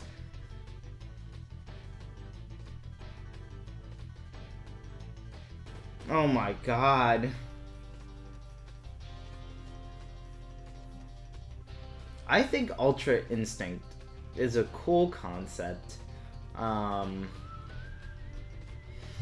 But yeah, it's like when I saw that animation for Dragon Ball Super, I stopped watching it. I'm like, I can't do this. Like, this is hurting my soul. Because it just looked very whack. Now when the Trunks saga and the Android 17 saga hit, I started to get back into it. Because I'm like, okay, the animation may look a little bit lackluster, but it started to get a lot better, actually. I really enjoyed the Trunks saga, the Zamasu saga. I enjoyed fucking Android 17. Oh my god, I enjoyed that so much. And then now they're English dubbing it, and they got the original Android 17 guy to voice him again, and oh my god, my heart. It's pretty cool. And then the tournament series that ended it, there was one particular episode, and everybody knows what this episode is, that this other person animated, and that episode looked very clean. That episode looked very freaking nice. I think it was episode 119. I'm not sure what episode it was, but it was very, very nice. I feel like, you know, Dragon Ball Super, it was an interesting take on Dragon Ball. And I hope that when they come back, they're going to come back with better animators, a better state of mind, and a better vision as to what the hell they want this show to be.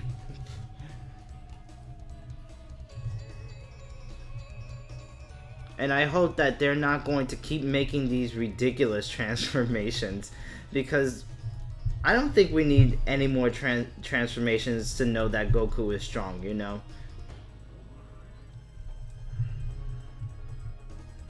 I think what fans are really looking for is just progression. Like, is there a person Goku can't defeat? And I think we're all waiting for that day when we are going to be watching Goku struggling to defeat somebody who has already taken over and destroyed the world or the universe or something.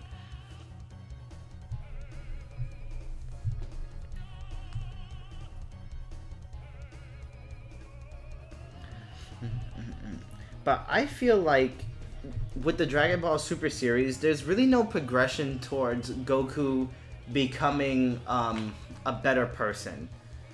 Because I feel like, you know, enemies are supposed to be in the good guy's way to, you know, tell them something, to make them learn something about themselves that they haven't realized before, or something like that. I just feel like Goku is just fighting just to fight. Like, in the original Dragon Ball Z run, right, he fought Frieza. He learned something. He learned how to transform into a freaking Super Saiyan when he was fighting Cell. He learned that Gohan was the strongest person in the entire world. We saw Goku grow as a character. We saw him become immature to a man and a good fucking father at that. To sacrifice himself so Gohan can be powerful because he knew how strong his son was. In the Buu saga, we learned that, like, Goku would do almost anything to save anybody, and you know, it was cool that he saved that fat Majin Buu and destroyed Kid Buu. Well, I guess that was cool.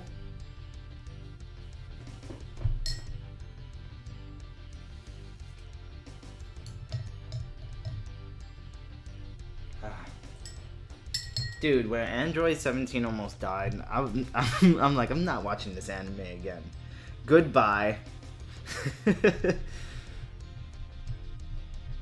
Dragon Ball Z, when I was a kid at the time, was the greatest thing that ever happened to television. It was featured in the New York Times, and it was just blowing up everywhere. Dragon Ball Z really had a major influence and a great impact on my life, propelling me to be an artist. And, you know, just the animation back then, and, you know, the story progression, the characters, everything about that show was really good. The Android Saga was truly one of the greatest things in anime history.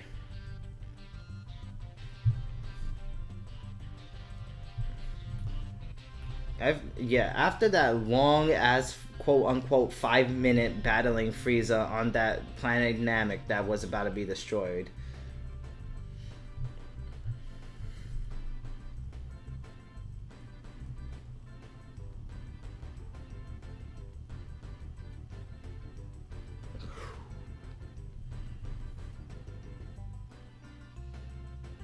I know, right?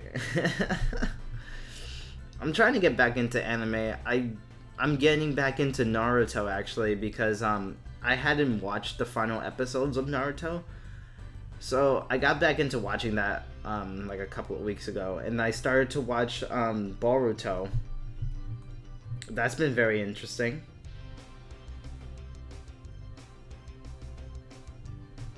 I haven't read the manga yet of Boruto, but I started watching it.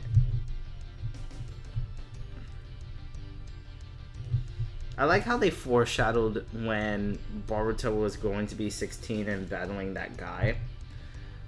It makes me excited to stick around for the long run of the show, but we don't know what the life capacity of that show is. I don't think that they should have made a Boruto Generations, to be honest.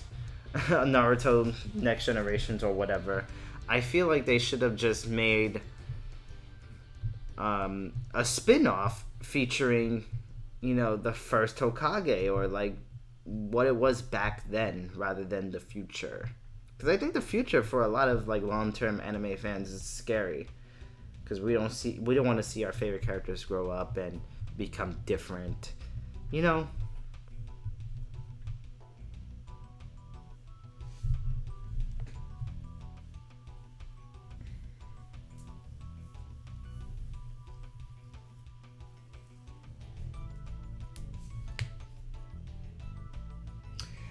Yeah, Dragon Ball Z Cartoon Network did skip some episodes. I know that for a fact.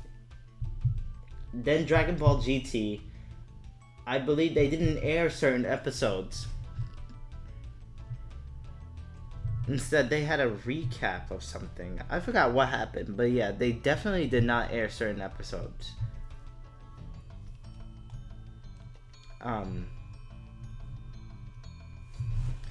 But yeah, it was the original Ocean dub that they did the Raditz Saga and the Frieza Saga. I think the beginning of the Frieza Saga. After the battle with Captain Ginyu, I think that's when we got the definitive voice of Goku. Then they went back and they redubbed all of that.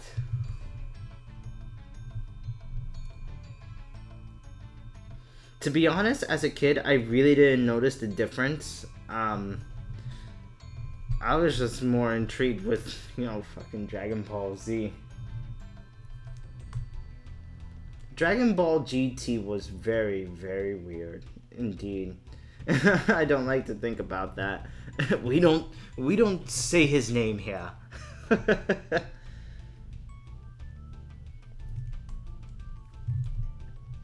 I didn't particularly enjoy Dragon Ball GT. I just watched it because it was a Dragon Ball series. I just thought it was so fucking stupid how they made Goten. I was very disappointed at how Gohan turned out to be. And I was extremely disappointed of how Goten turned out to be. You know, they're both Saiyans. What the hell is going on?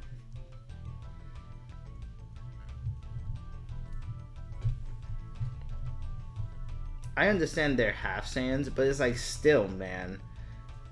You know, I wanted to see a future with Trunks and Goten defending the Earth, and with Gohan. You know, I didn't want to see them pursuing a normal human life, because they're technically half human, but, like, the alien part is what we want to see. I don't want to see Goten going on these goddamn dates and not turning Super Saiyan for whatever reason. It's like, did you forget how to transform?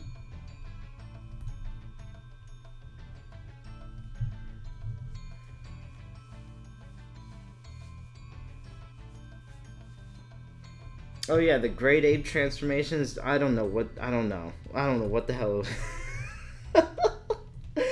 I totally forgot about that, actually.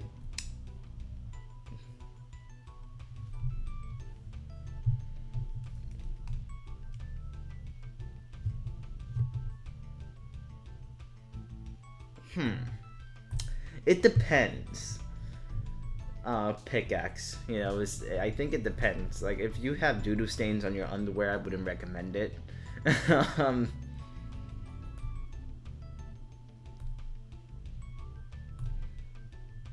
Getting a woman is not easy, trust me. You wanna know how I got my woman? I stole her from her freaking boyfriend because I offered her something better.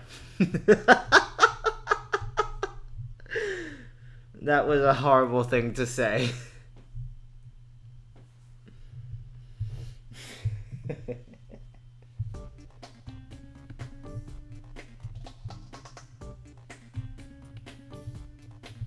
I'm a horrible person.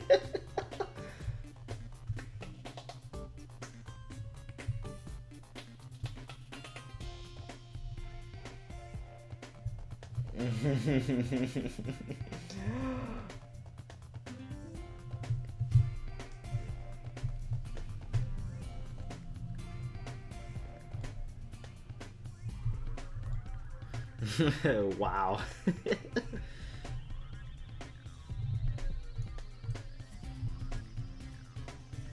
Hispanic people can say some pretty messed up things, believe me. I had to live with 2 Hispanic women my entire life.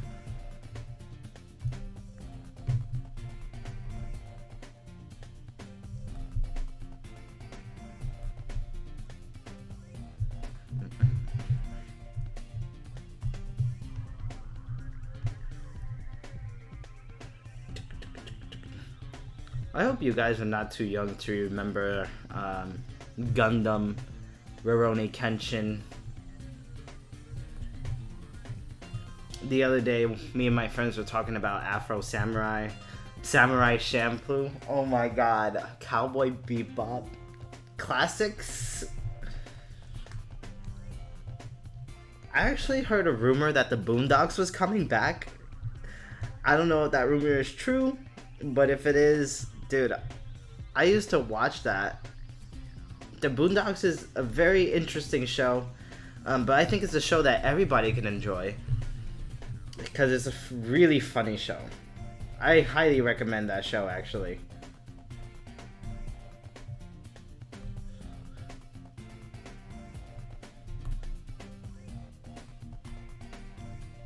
The guy, one of the artists, LeSean Thomas for the Boondocks, he's actually coming out with a Netflix show called Cannon Busters, and it's coming out in 2019.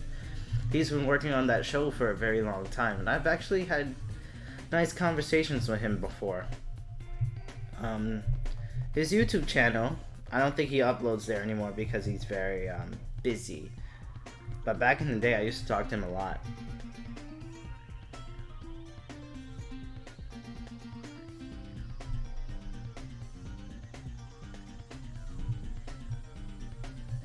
Oh my god, Gundam was such a good show.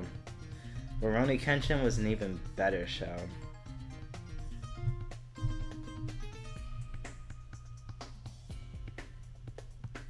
Let me see. Oh my god. Code Geass? Dude, I've always wanted to cosplay Zero from Code Geass. I love that anime. It's a short anime like Death Note and Full Metal. I highly recommend that anime. I don't think a lot of people talk about that.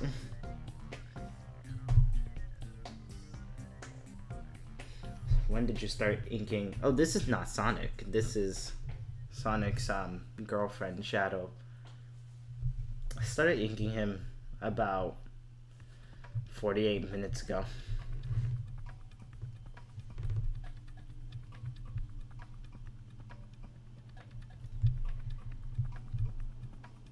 Inking something is a very time-consuming process because you have to be very diligent when it comes to inking.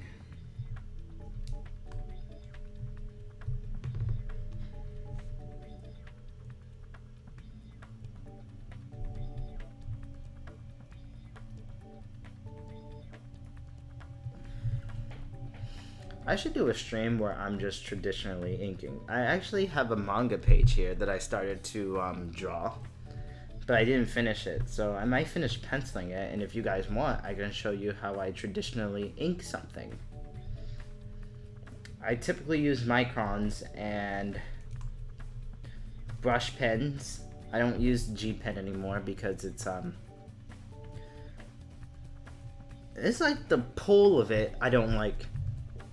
I've had to get used to brush pens because if you put too much pressure on a brush pen, it lets out way too much ink, and I had to learn that the hard way.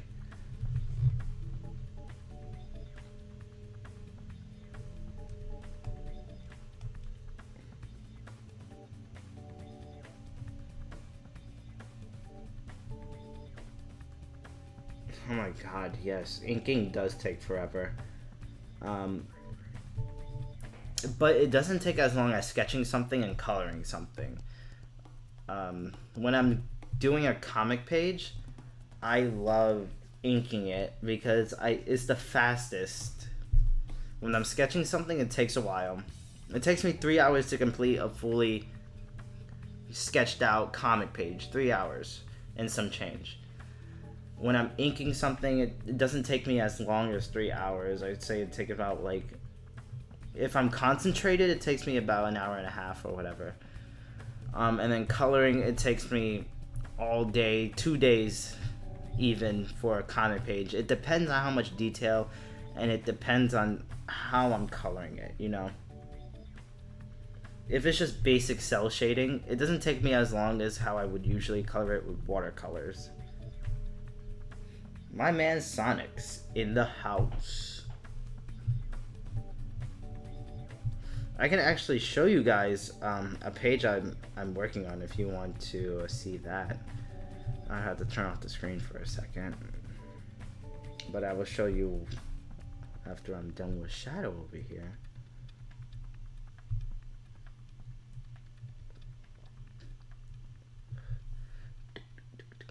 I'm using Clip Studio Paint. It used to be called Manga Studio, but they changed it to Clip Studio because they're working with a new developer, I think. I'm not sure. But yeah, it's called Clip Studio Paint. And right now, it's priced at $50 for the standard and $200 for the EX version. But if you wait long enough, they usually have sales every 6 months. Every 5 to 6 months, they have sales that you can get the software for 50% off. So I got the extended version for $80, and the basic version you can get for like 20 bucks.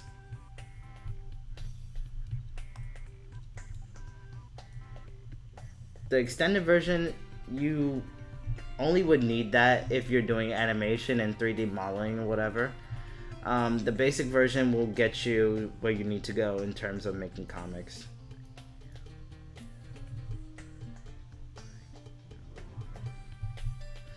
But you can also use programs, free programs like Sketchbook Pro. Medibank Paint is a very popular one. Fire Alpaca. And something else. Paint Tool Sai. I don't think that's free, but you know what?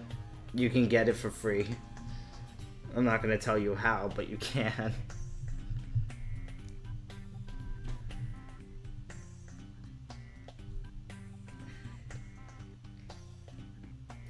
Oh, did you post it right now in general art?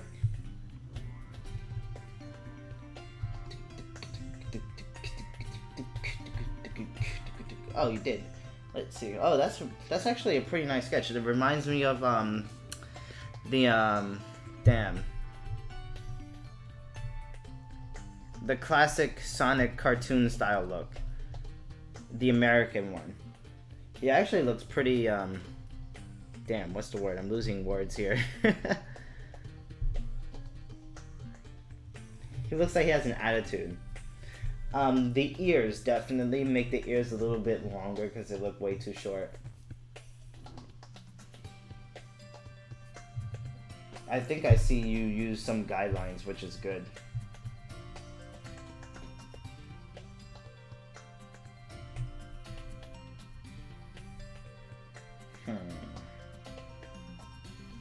You are definitely getting better with the muzzles, and the way you place his nose was really good.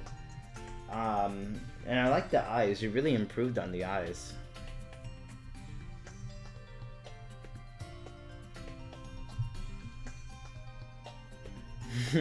He has an attitude. He's the fastest thing alive.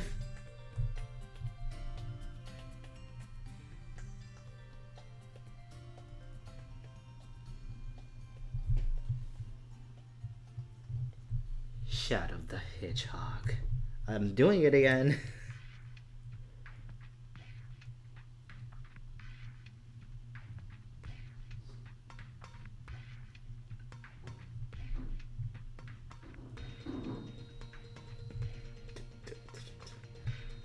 Thanks, Sonics. My Sonics aren't really that good, to be honest.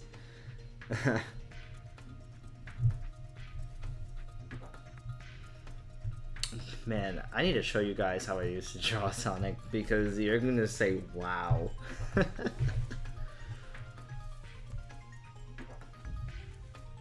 after a year, I just posted on my DeviantArt again. I'm gonna start doing that. Because I think you can get a wider audience posting on DeviantArt.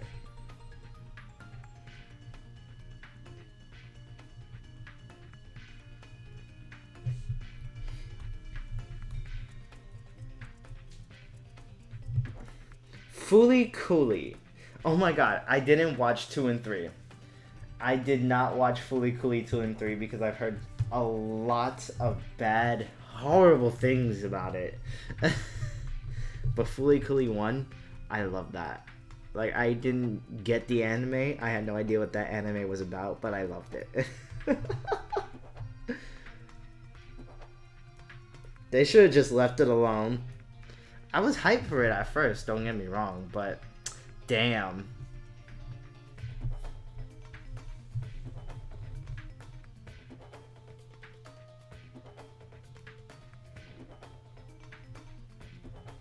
Oh yes. My influences was Ben Bates. Was it Ben Bates? No, Stephen Butler and Ken Penders was my influences back then, because I really loved how anthro and realistic they made the Sonic characters look, and on top of that, the storylines worked really well with the designs of realistic Sonic characters in the Archie series, because you know how dramatic and how love twisted those story plots was. So I think adding realism to the stories is what made it a little bit cool. Oh my gosh, back then it was so much drama. Like, Sally was in love with Sonic, they were in love, and then they broke up because Sally wanted Sonic all to himself, and then Sally found this monkey dude, and she loved him, and Sonic got jealous, so he found Fiona, and Fiona was like, I love you, Sonic, and then she was like, I don't love you anymore, I love Tails, and Tails was like, I'm gonna steal your girlfriend, and Sonic was like, okay, well, fuck you, Tails. So then, like, all this bullshit in the Archie series was crazy.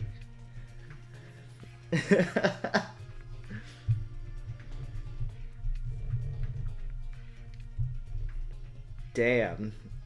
I'm just mad how they incorporated so many crazy things in the Archie series.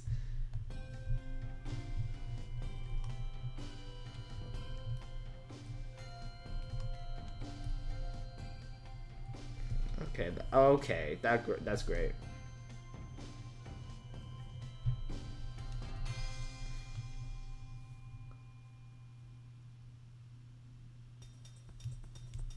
I think I still want to watch Fooly Cooly 2 and 3 just to see. Like, I did watch one episode from 2. And I didn't really like the animation. Yeah, Scourge did steal Fiona, as a matter of fact. I forgot all about him. He needs to come back. So I'm gonna add some more line weights into here.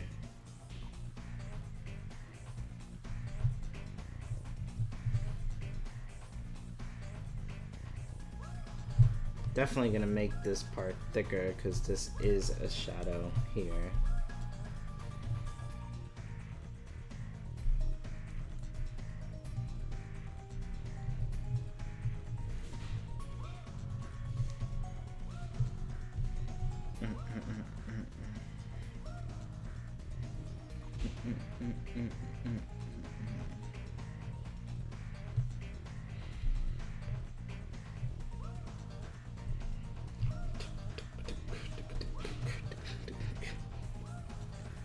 Oh my gosh, Shadow, you are coming out to look alright.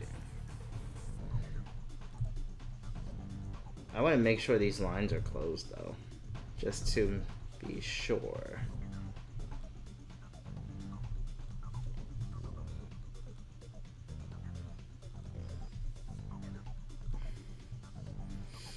So I usually do this where I'm zoomed in and scanning over my lines to make sure that they're closed. Just in case if I want to color them, if you have closed lines, it makes the coloring process faster and easier.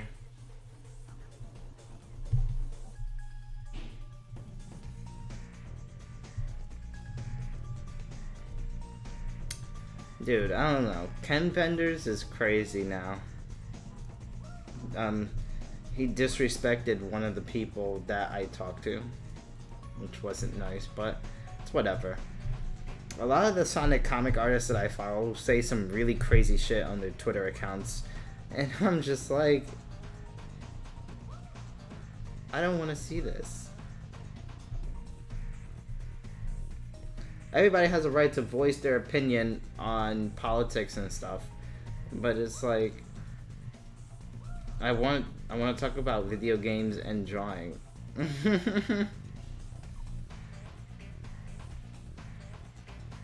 No, not Celeste. I love Celeste.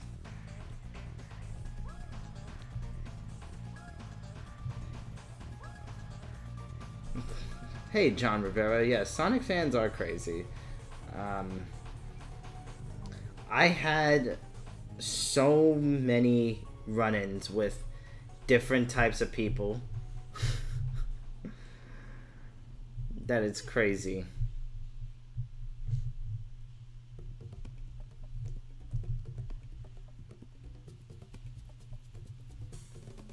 Okay, I think all the lines are closed. This line is not closed, but I'm gonna close it and then I'm gonna reopen it because I like the open line under the eye here.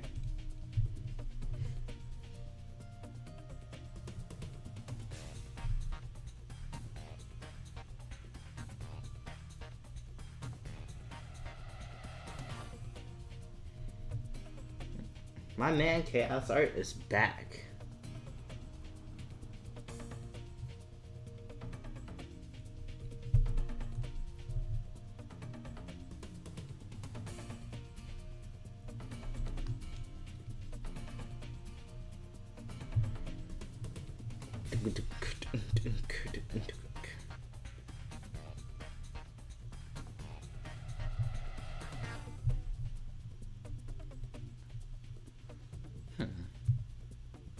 Mouth looks alright.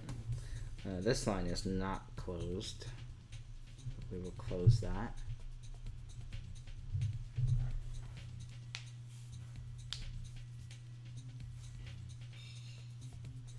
I noticed that actually, Alex. A lot of people, Sonic fans, just dislike Penders to dislike him.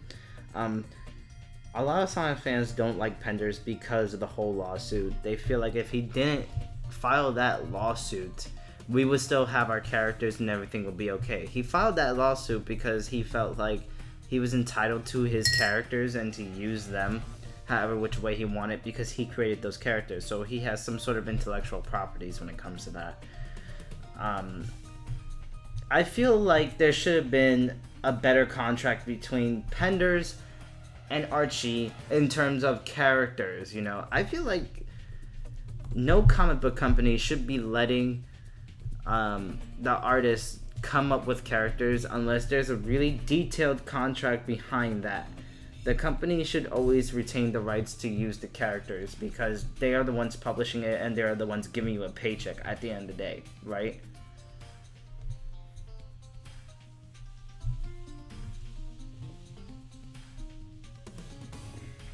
Thanks, John. I appreciate that.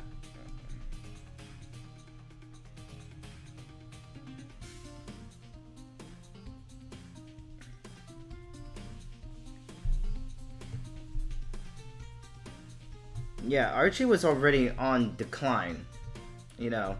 I think they shut down a lot of their other properties and they're focusing on just Archie right now because Riverdale is doing so good that they're just focusing on Archie.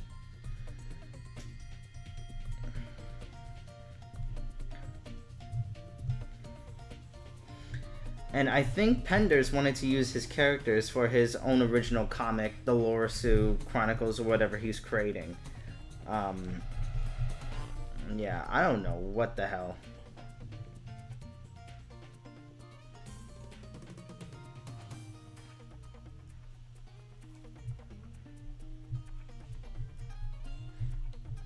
For me personally, like, a character is a character. You can always come up with new characters, yes. I feel like he should have just left it alone and, because now nobody gets to use those characters besides him, and not he doesn't even use the characters right now because he's still in the process of creating the Lore Suit comic.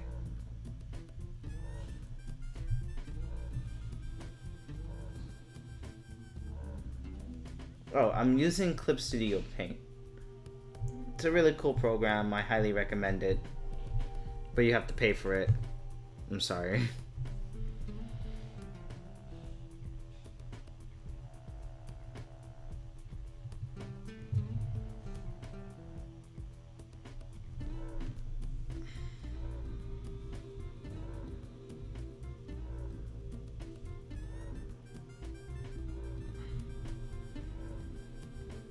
Yeah, and I heard a lot of weird things about Penders. I heard that he had fetishes. There was a picture that he drew of Shadow recently when he went to a convention, and people said that he traced directly over it. Like he had a reference and he traced it from the reference.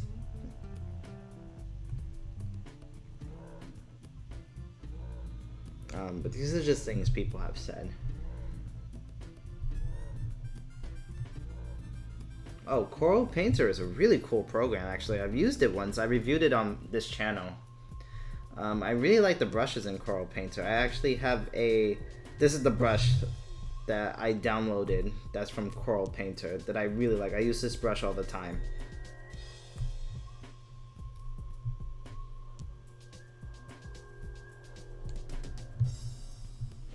Yeah, Archie is like crazy, and they recently did Cosmo featuring the old Sonic Archie artists, and it was only a 5-issue run, and I don't think it was that popular because people don't know who Cosmo is. I thought it was a cool concept, but I don't think Archie knows how to market themselves correctly.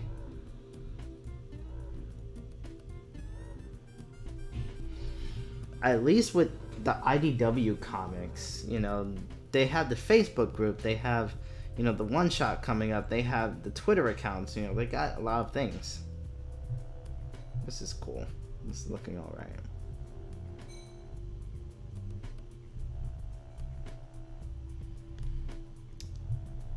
Yeah, same. I was using Photoshop before, like when I first started to get into digital painting and digital art, but like I have Photoshop now. It's just my Surface is not powerful enough to handle it.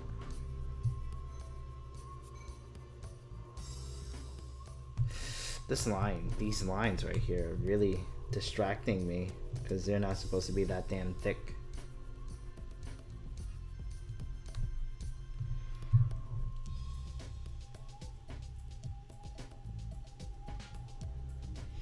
I like the whole breaking up of the line here because I don't know, it just looks nice.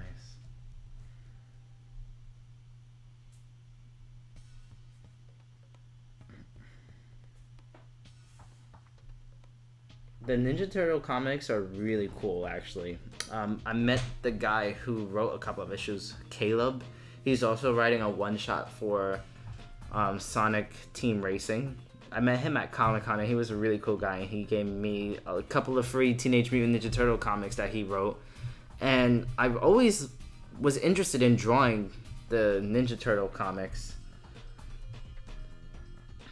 Because they know how to keep their storylines and their characters very interesting. There we go. And I hope every line is closed, seriously. Because if every line is not closed, I'm dead.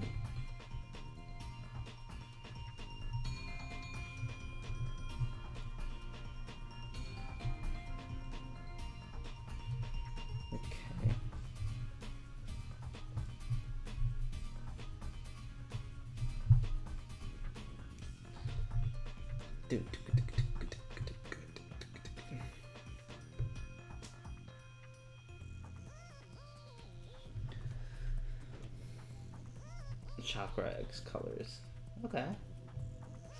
Sonic is iconic.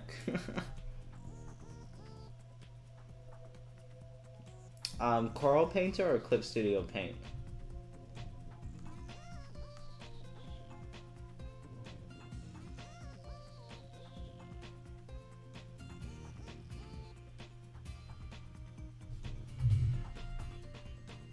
Yeah, I went to New York Comic Con.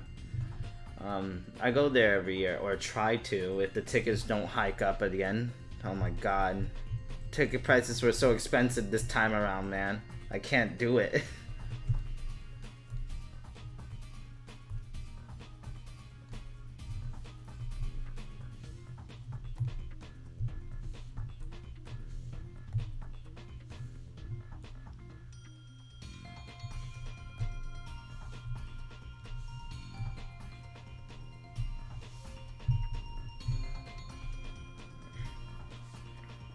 You can make great art with a mouse. Trust me. It's very difficult, but it's achievable.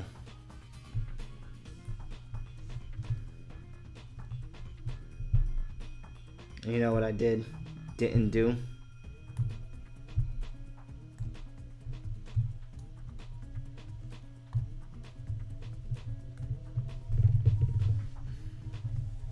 Smaller events are definitely much better.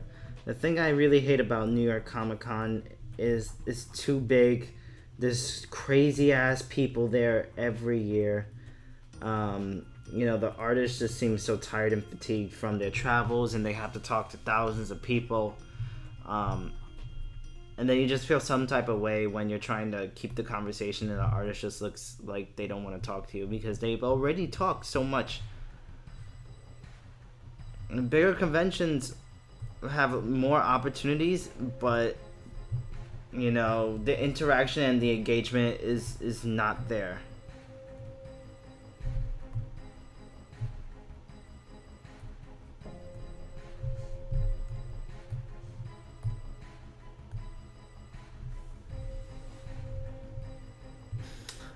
Thanks, Sonics. I appreciate that.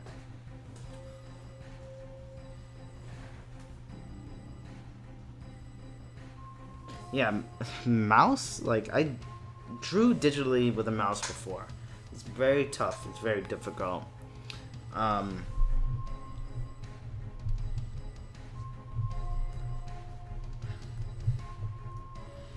would just recommend getting a very cheap tablet. Like, Huion tablets are really good, and they're cheaper than Wacom.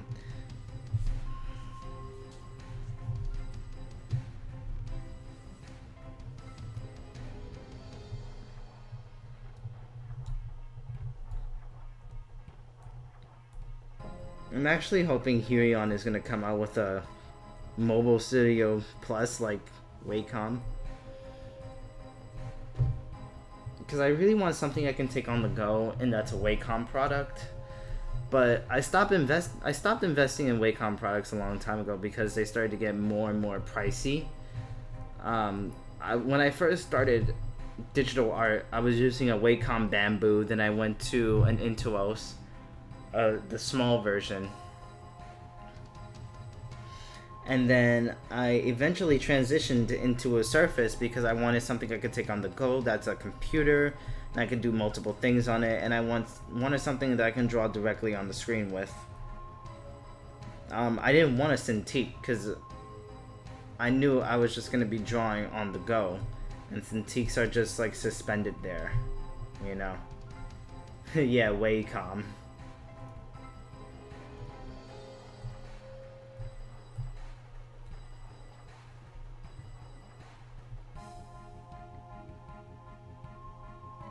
They do have a cheap Surface Pro, actually. It's called the Surface Go.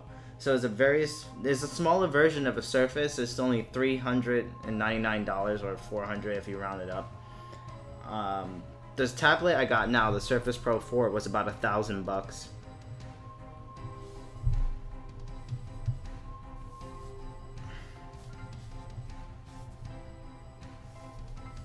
Oh my god, I envy you. Damn, I wish I had that tablet. I dream of it. 6% tax? Bro, you are so lucky. In New York is 8.875. Like, I can't do it. It's so incredibly expensive to live in this state, and on top of that, be an artist, you're losing more money than what you're making. It's stupid. Don't live in New York if you're an artist.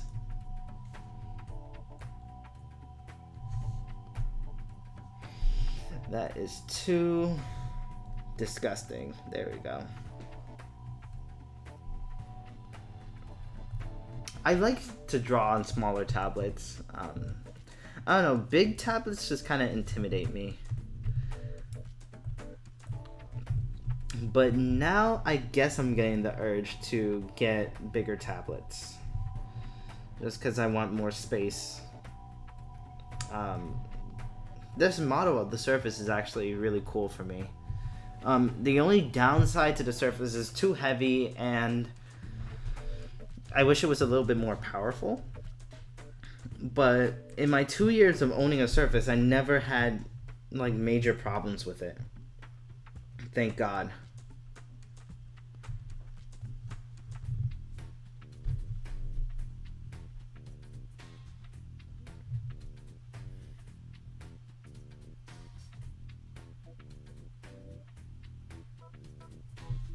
I'm actually looking to move out of New York because, you know, after a while you just get tired of seeing the same things. I wanted to move to California, but it's just as expensive.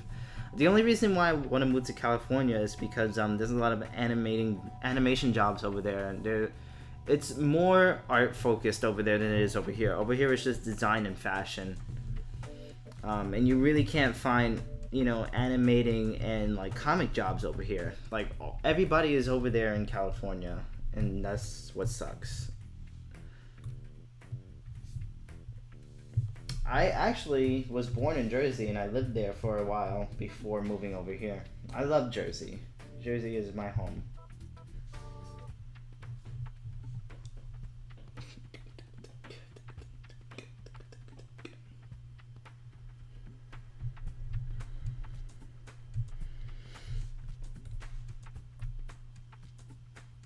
And Jersey is just like, it's right next to New York, and people consider Jersey and New York the same, but it's so much different. New Jersey is chill, right? It's usually a state that you rarely hear anything come out of. It's cool. Yeah, no, there was nothing in upstate New York. I'm so sorry for you, Alex. Upstate New York is good for like resorts and getaways.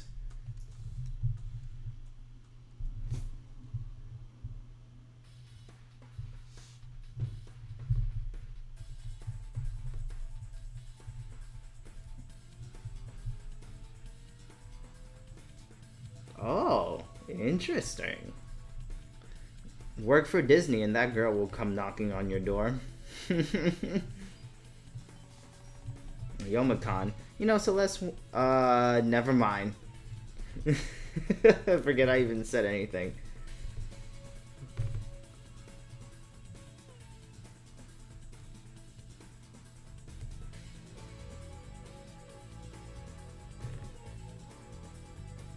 Yeah, I hate traveling in New York. Dude, traveling here, it's like you're a tourist every day. There's too many people here. Like, you're trying to walk and people don't know how to pay attention. Everybody's on their goddamn phones, or you're running into some crazy ass person on the goddamn subway, or somebody's trying to like mess with you, and like, it's crazy. I can't do it.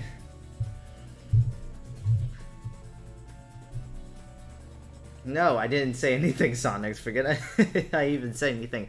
We're not supposed to talk about that.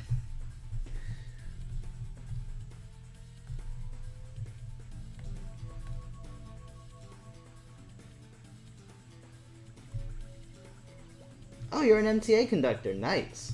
You make good money. My brother-in-law, he drives the trains too. He makes good money, but he lives in Connecticut. See, if you have a state job and you live in a different state, you're smart.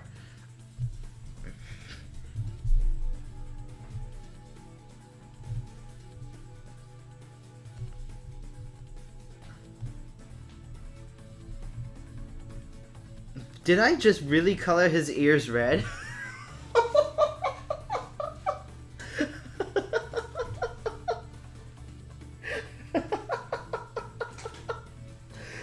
Oh my god.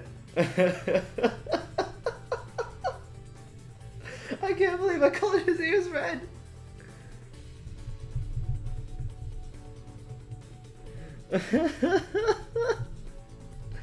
I'm done with myself. We are planning something in the near future. And it's pertaining to something, but it's still in the works. And we can't talk about it.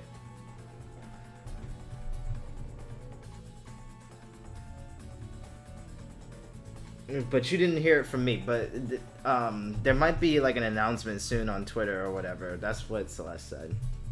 Like a poll, if you will. It could be for Youmacon, or it could be for a different convention. Who knows? But we was having a big staff discussion about it the other day.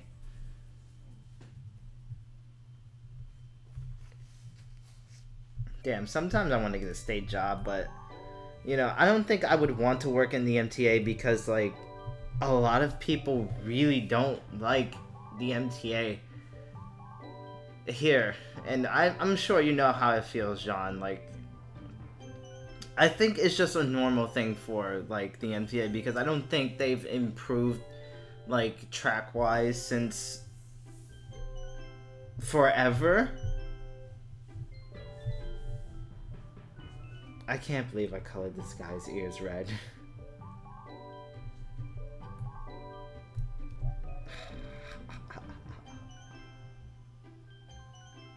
What do you mean you didn't want to tell me his ears were red? So you were just gonna let me color it red?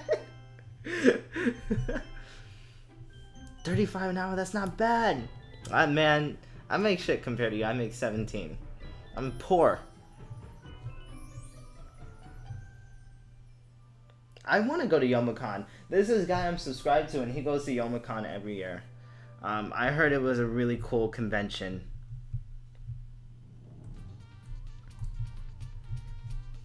It's definitely something that I want to go to. Yeah, I'm gonna try to make more of an effort to go out to these conventions. It's not that I was not making an effort, I just don't have the funds for it.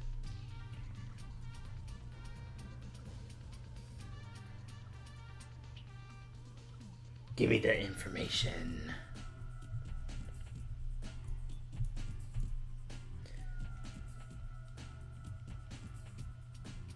Oof.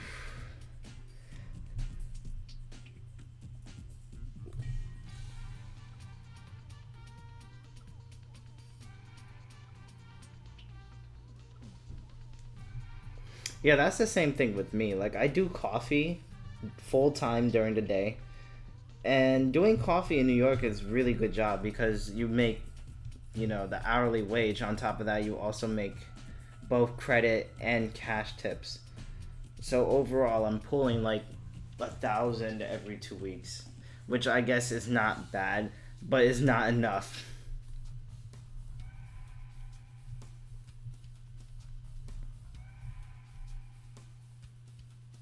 Oh, nice, man. Dude, you need to drop some social media in the description. Like, everybody do that in the comments. Alright, Alex, are you trying to deliberately mess me up? I'm gonna do something with his eyes.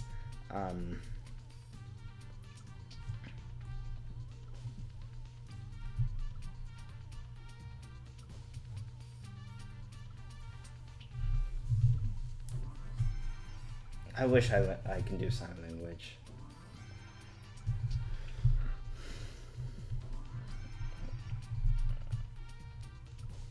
Do sign language with one hand and draw with the other hand. I can't believe I did his ears red. That's going to haunt me now.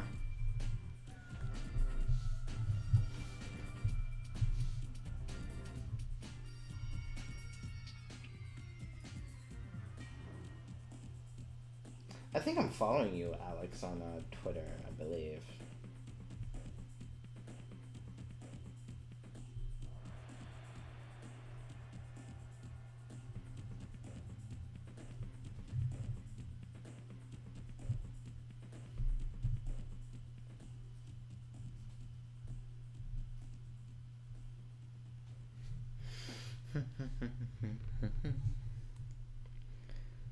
me see.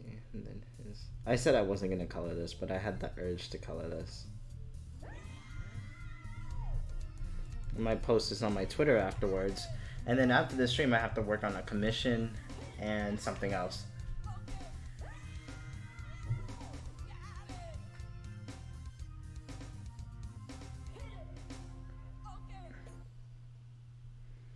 Dude, you definitely need to get on.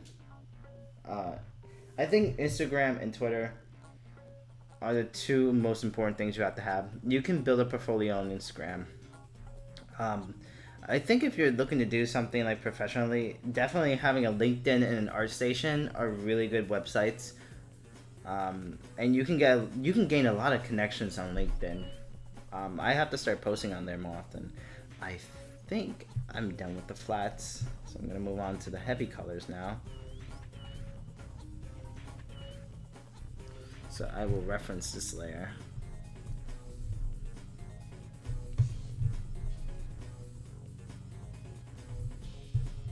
Yes, please post a link or something.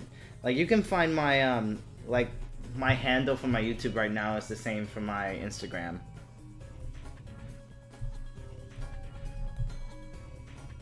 Cool. Okay, we're getting somewhere.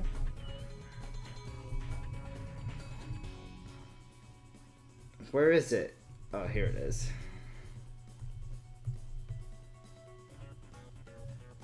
I'm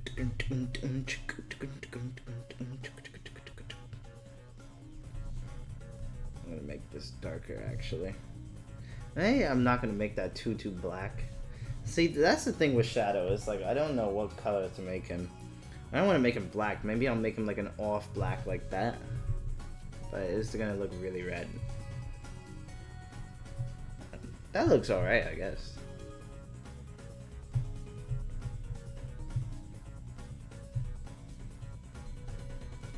A lot of people don't like to get social medias because it's like very toxic. But anywhere you go, even in real life, just living is toxic. You just gotta learn how to ignore certain things, you know, and just do you at the end of the day.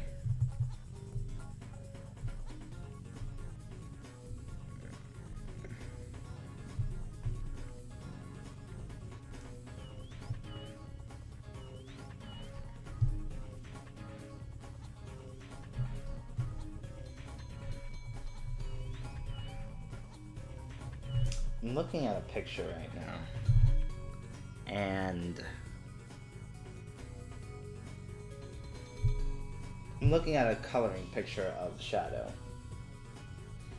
and I see that he didn't use like a black, he used like a reddish black, and that's something I want to use. So I don't want to go too black, but at the same time I don't want it to look too red. See, that's the kind of color this guy used.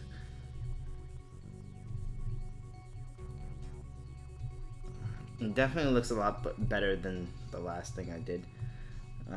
Just because I don't want it to look too nasty.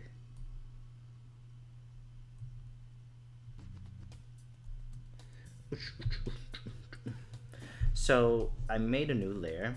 I put it underneath the line art layer, and that was my flat layer. Then I did a layer on top of the flat layer. This is going to be my gradient layer.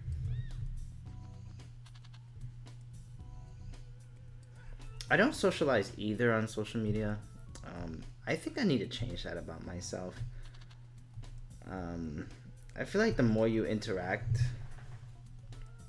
the more people are going to be curious about you. I just share memes. Yeah, I don't really talk to people either on social media.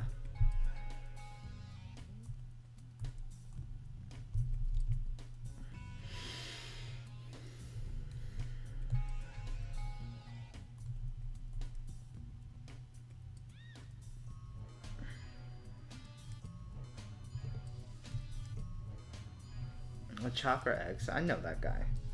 He colors Sonic good.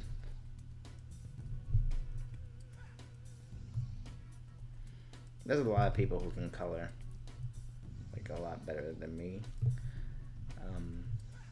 I never really wanted to be good at colors, to be honest. Just because I wanted to focus more on my, you know, line art. I wanted to focus on my comics rather than perfecting my inks and coloring. So I don't really care if my colors are good or not. But I do want them to look presentable.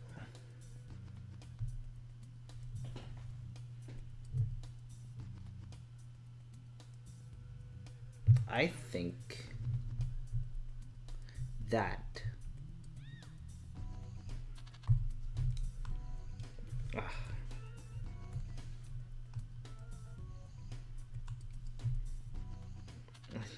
there we go. Let me get rid of that. I hope that's not gonna look too weird. It looks a little bit weird.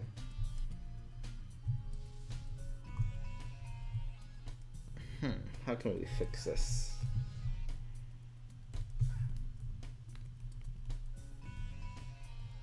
There we go. Just blend it out. Discord is the best place for socializing.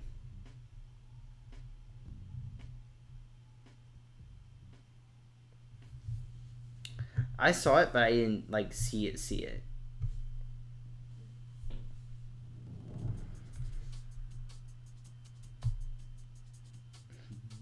Okay. I didn't know what I was doing for a second.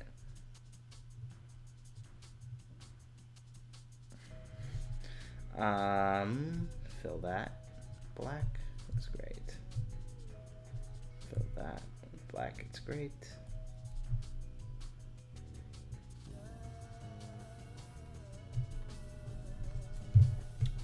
The only thing I'm gonna have a hard time with is these cuffs because. Oh, let me not do that.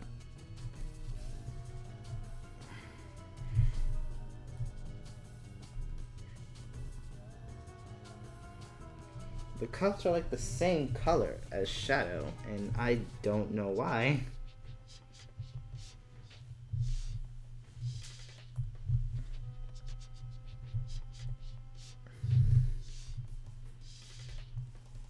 I guess you can tell, right?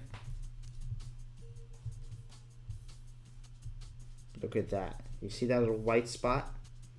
That's exactly what we don't want. So we're going to use the fingertip and just drag a color there, and then that's it.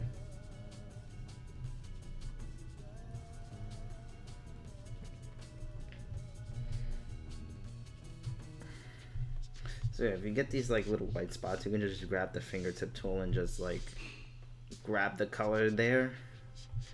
That'll fix the white spots right up. Nice little trick. But you can also do this. That will expand the selected area, so that way you can get the white spots, and then there should be no more white spots once you've selected that. I just wish it would automatically do that.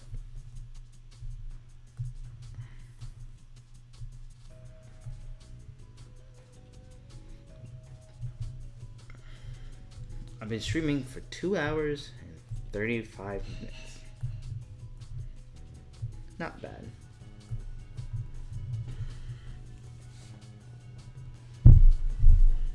Not bad at all. Where's that damn fourth Chaos Emerald? I'm doing it again.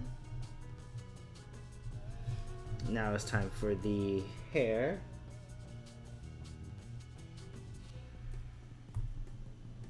I said the hair. He ain't got no hair.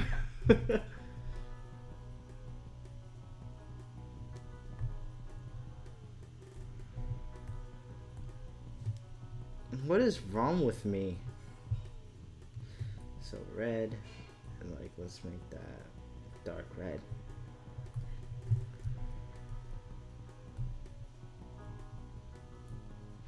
Or I can make that like a nice little, like more red purple-ish. Oh, look at that. Look at that. Damn. Look at that purple.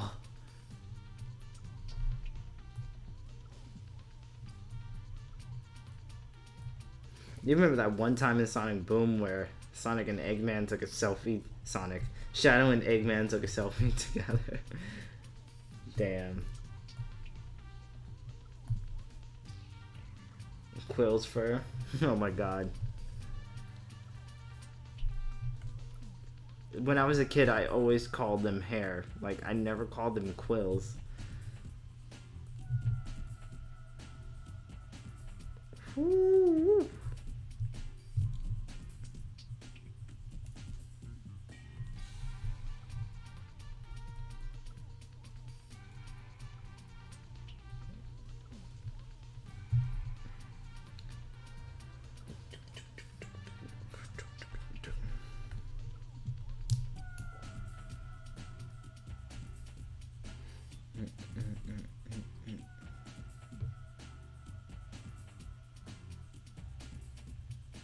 Yes, you should.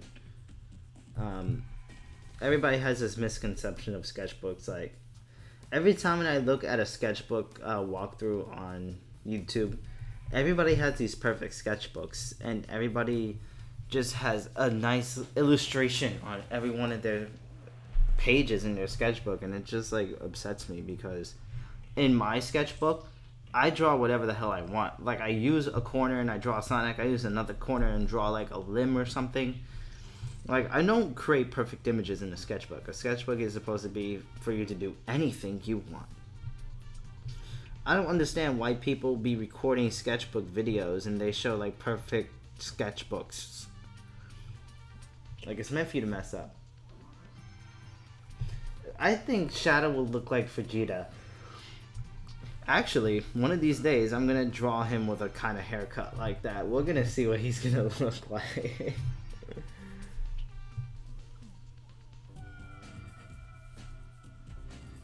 I've seen Shadow with the yellow eyes, too. He does look weird.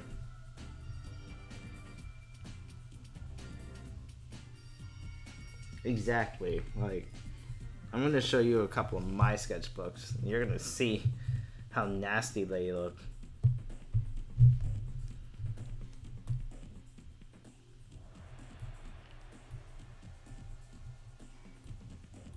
I like to get sketchbooks with thick paper because I like to use inks a lot. So I don't want the inks to bleed onto my next page, so I would just use thick paper.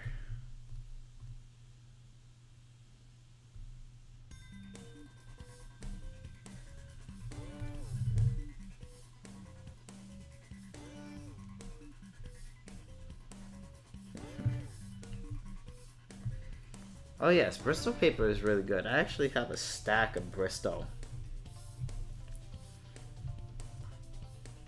11 by 17 Bristol paper.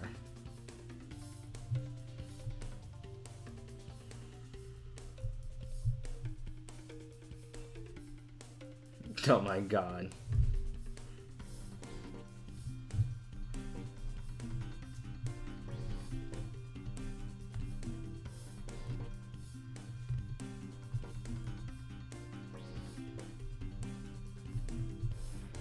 Nothing like going to an art supply store and just smelling, you know, color pencils and sketchbooks, like that fresh paper smell. Oh my god, it smells so good. I actually went into a art store the other day. I went into Blick. Oh my gosh, I love that smell. Oh yeah, definitely practice on Tails' head. Just keep in mind his head is not exactly round, especially on the sides. And he has 4 quill hairs.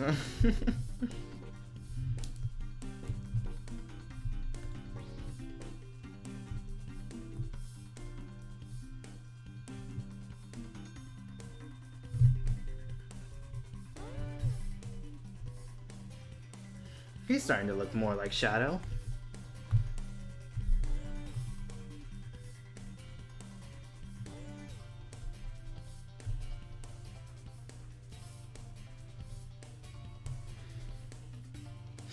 Oh, I forgot one. How?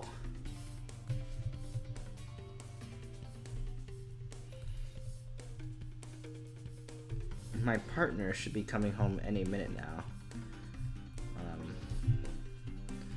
I'll wrap up the stream when she comes home. I should be done with this before then. I'm planning to stay up for a little bit. So I usually have weekly live streams, but this weekend coming up, I'm probably not going to have a live stream because I'm going to the Sonic and Sega Fan Jam. So I'm going to be in another state, so I'm not going to have time to live stream. And Sunday night, I'm probably going to be really tired.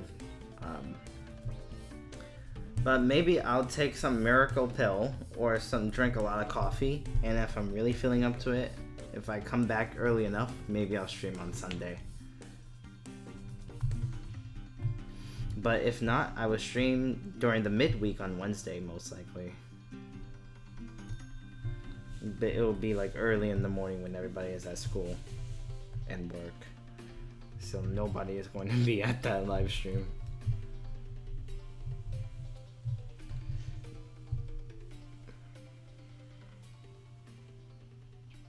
Ooh. Yeah, if you guys want to show me like any drawings, you're welcome to message me on any of the social medias or whatever. You guys can follow me, message me. I don't care. I would love to talk to you guys and look at your art.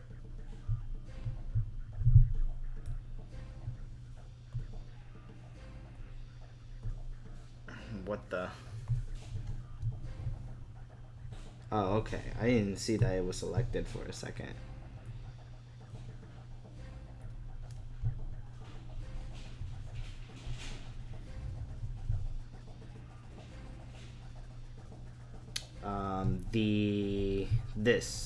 The muzzle and the ears. I always forget that actually when I'm in the gradient stage. I hate that I forget that.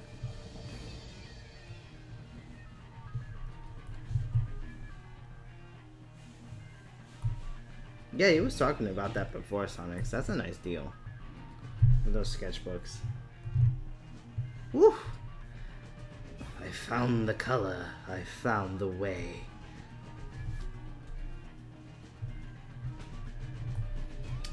Actually, if you guys head over to Picardo TV, I'm not trying to lose viewers, but Adam Bryce Thomas, one of the professional comic book guys, is actually live streaming Drawing Shadow right now, and I'm watching him.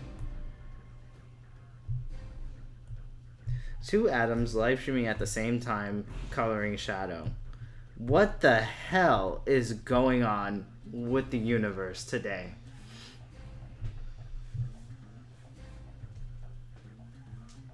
If you guys want to pull both of our live streams up at the same time and take a screenshot for me, I would like that. Picardo, his handle is ABT Art, and the ABT part is capitalized. Yeah, this is Adamception right here. Like, why is he live streaming coloring Shadow and I'm live streaming coloring Shadow too? Like, I had thought about live streaming Shadow before he even announced that he was gonna live stream Shadow. He stole my idea.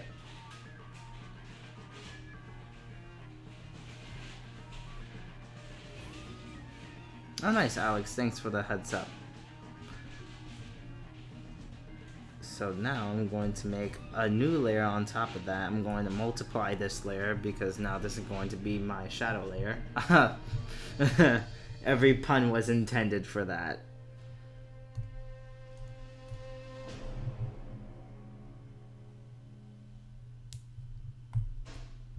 You know what, Sonics? You are absolutely right.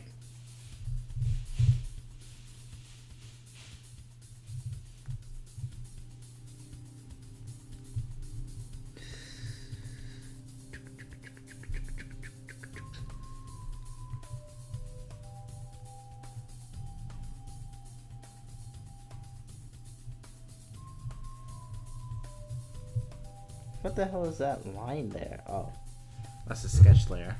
I can turn that off.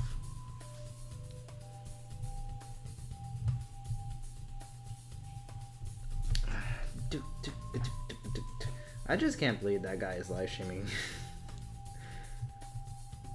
I usually talk to him on his live streams. He's a really nice guy to talk to. Yeah, he's just cool.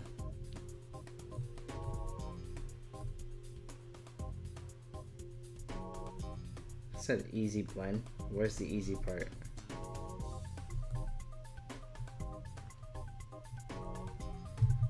I think that's more for a shadow blend rather than a feathering out. I think we do Sonics, like, it's just crazy how we both have the same name, how we both draw Sonic, and now we're both live streaming like Shadow. I think in a land once upon a time, we're the same person, but different.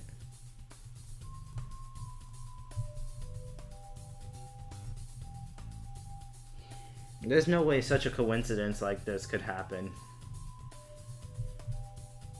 Marijuana is legal in Canada? Oh yeah, I heard about that recently. Congratulations, Canada.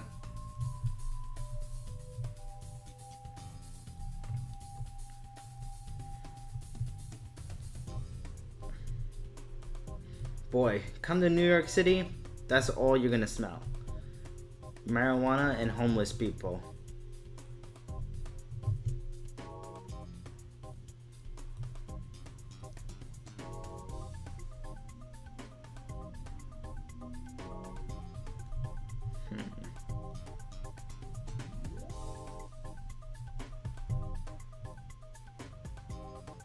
Oh my gosh.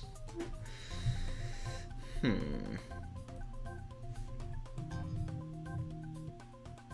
no.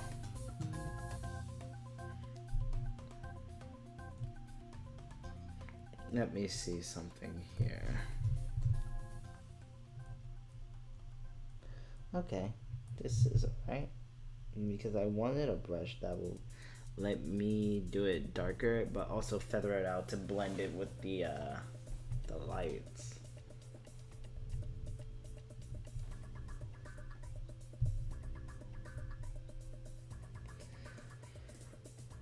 You know, that's some crazy anime lore right there, Sonics.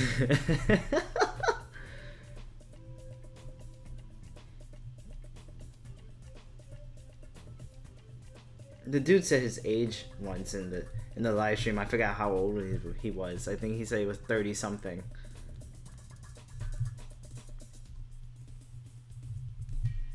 Do I want him to be that dark in the eyes?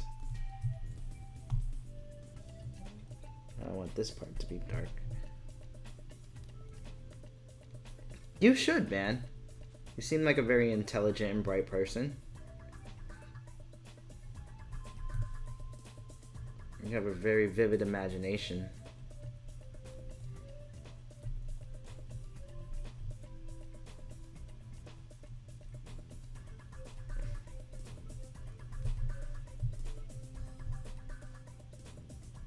I'm 24 right now.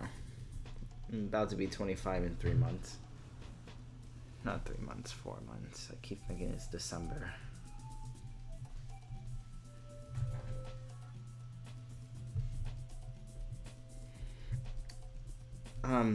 I wouldn't say I suck at ideas. I suck at sitting down and forcing myself to write ideas. I'm pretty good when it comes to thinking of ideas on the fly. But in terms of writing down my thoughts, I don't do that. It's like I just bought a notebook and I haven't wrote in it. That's how I failed high school, because I don't like writing.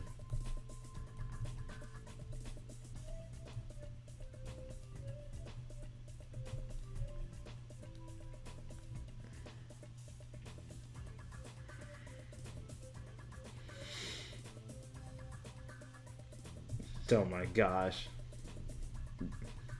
Be careful, somebody might snap. Everything will be gone in an instant. You're gonna be over here trying to save Pikachu.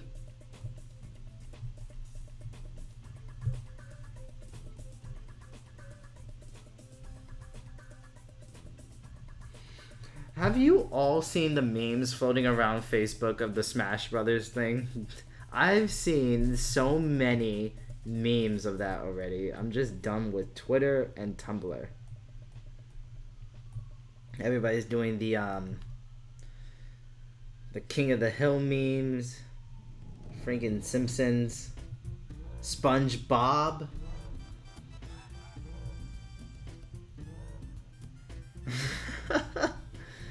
And then Sonic the Hedgehog Twitter is blowing up with freaking Sonic and Pikachu.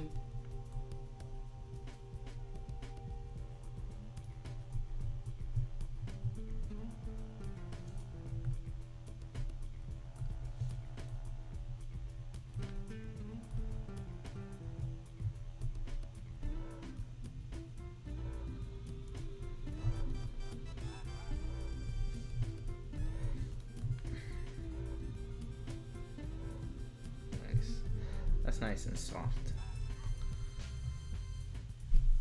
Oh my gosh, yeah, Bowsette, and now this.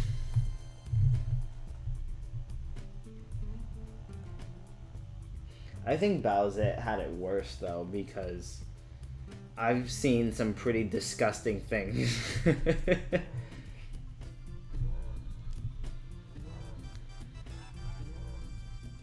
With Sonic and Pikachu, that was nice. With the Smash Bros. Thing, is funny, but if you're involving a woman, then you know something not nice is going to happen.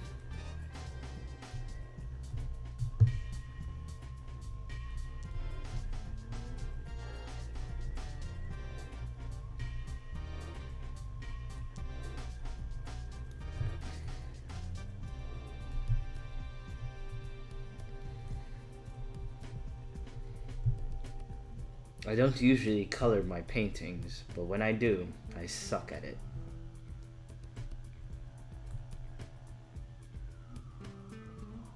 Let me see something.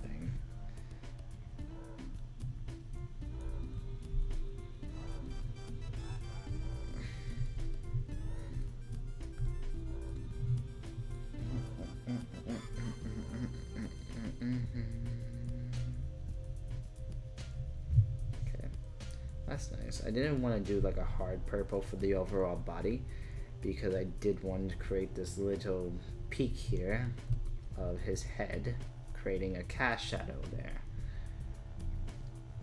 So that is nice.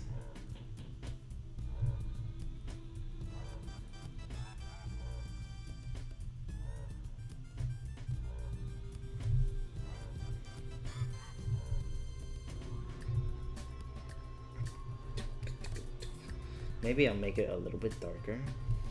Just a little. A tad. Yeah.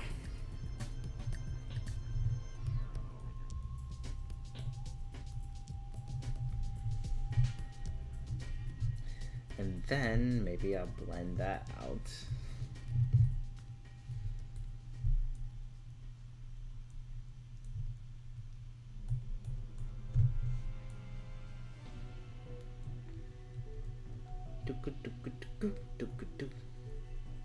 I think this playlist might end soon. It's not even a playlist. I just put on a 6-hour-long Spiral track.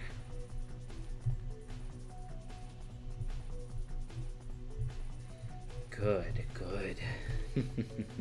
Everything is coming into fruition here. Let me get my soft. I don't think you guys ever seen me color before on the channel. I wasn't planning on coloring,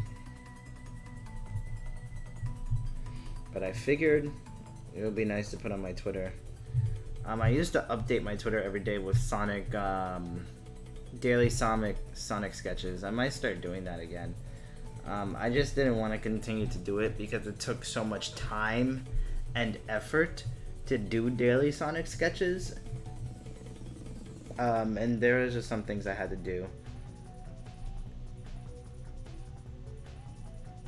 and really dedicating my time to doing those daily Sonic sketches and then feeling so fatigued from work, it's like I didn't really feel motivated to do anything else, so I had to stop that. But I will pick it back up again, and it will be better than ever because we're going to be doing more complicated poses and whatnot, and working on perfecting our Sonic bodies.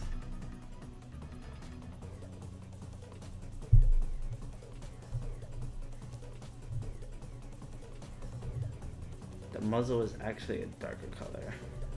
We can fix that. We can definitely fix that.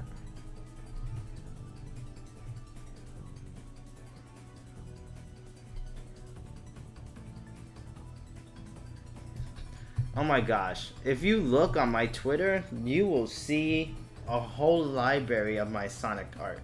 That's all I ever do is Sonic art. I think that's what I'm known for. Because when I do my original stuff, nobody cares about that. Because they don't know, like, my original things. I don't really do... Whew, excuse me, I don't really do fan art of anything.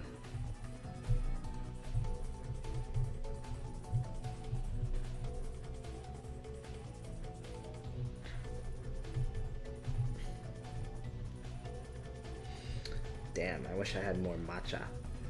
Matcha has caffeine, and that will keep me going for a very, very long time.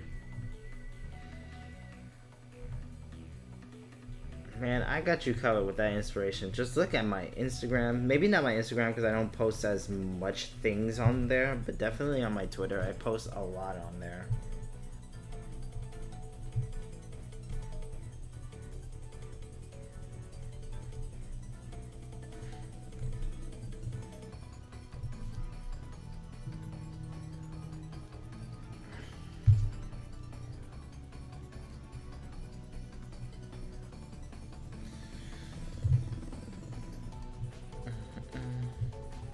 So it's about to be 9 here. Yeah, I might wrap this stream up around 9. So I can grab some grub. And then I'll post whatever I have on Twitter. I might just post the pencil and the sketch. The pencil and the ink sketch, and then when I'm done with the colors, I'll post that later.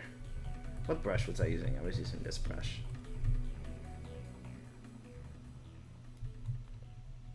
Yeah, I remember that Sonic and Spyro picture. I want to redo that because I didn't color Spyro.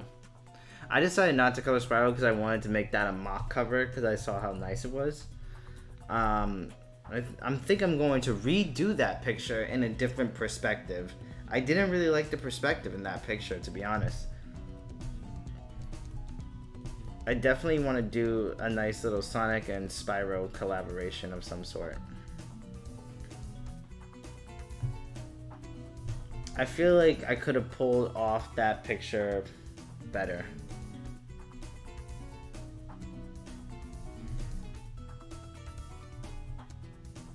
Oh my gosh. So my girlfriend just recently brought fake blood. I can definitely prank her right now. I'm gonna be a horrible person. But you know, you can't prank people nowadays because they take everything seriously.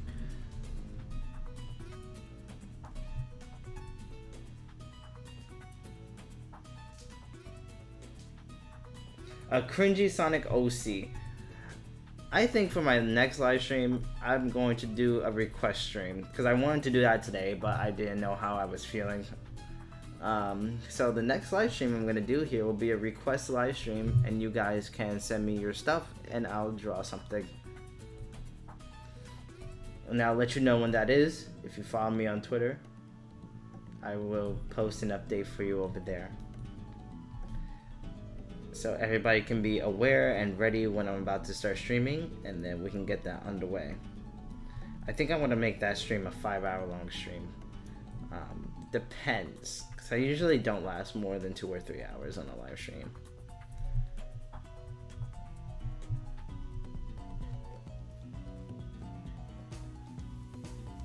Oh, what? Blaze and who?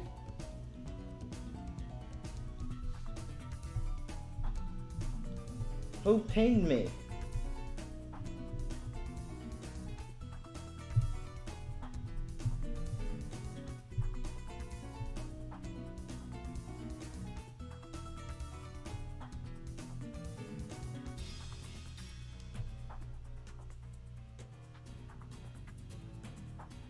Oh, okay.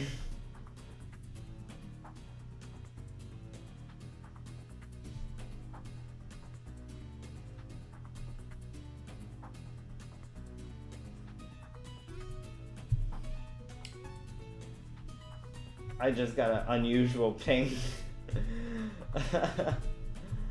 Hold on, you said the privilege chat? I don't see it.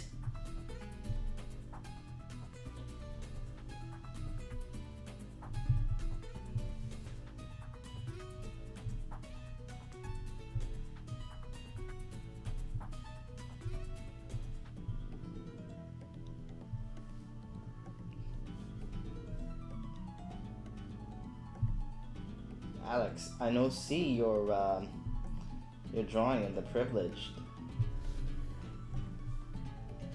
Yes, Chaos Art. Draw.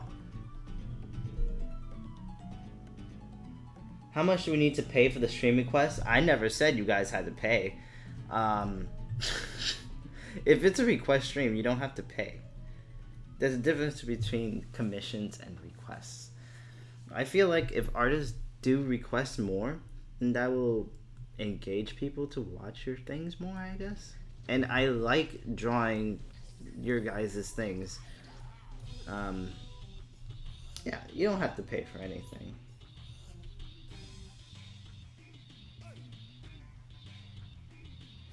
No need to draw.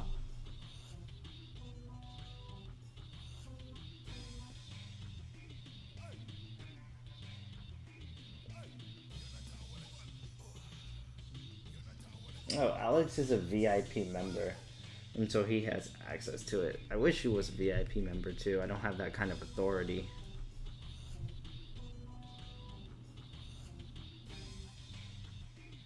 If you want, you could just DM it to me, and then on my next live stream, I'll draw it.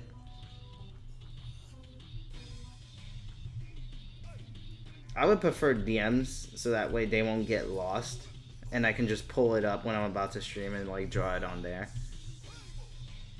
But yeah, nobody has to pay for anything.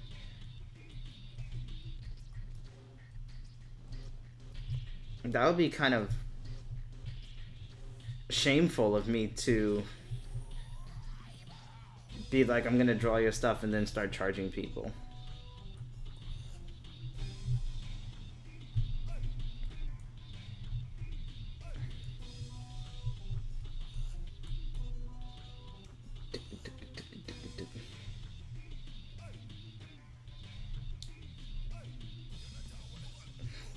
Talk to Celeste about it. I don't know how Alex got VIP. I guess he was doing good things within the server. But, yeah, talk to Celeste. Because I think Celeste is the only person who can give out, what you call it, roles.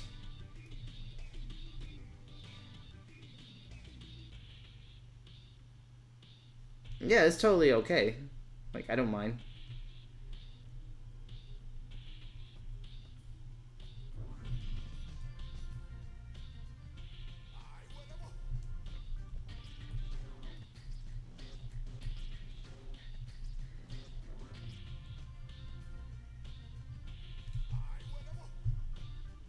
Shadow, shadow, shadow. I'm gonna show you what I'm gonna do here right now, guys.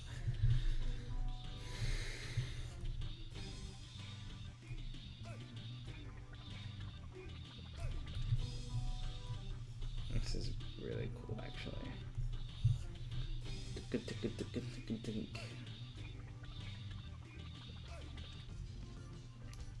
Yeah, I think you've all been doing a cool job on the server. You guys really like help the community out, and I'm so grateful that you guys like stick around for the live streams and watch all the time.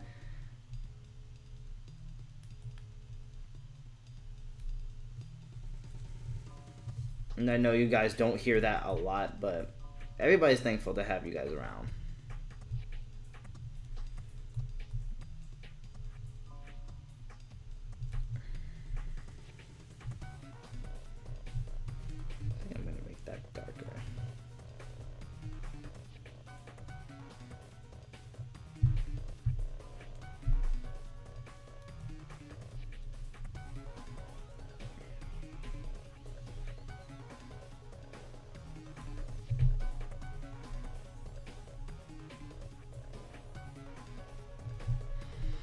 But I'm about to open my Discord server soon. I just gotta pay somebody to do a logo for me, and then it'll be all set.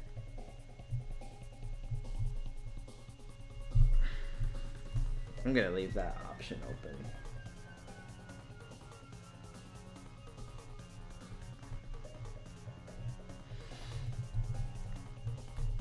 But at the current time, I am looking for moderators for that Discord. People who are willing to be nice and good. It's a Sonic Discord server, by the way.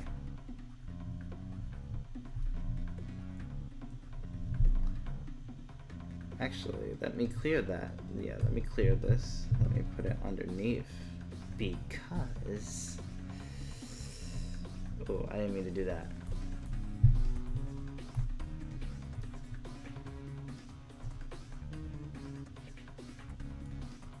I didn't mean to do that either.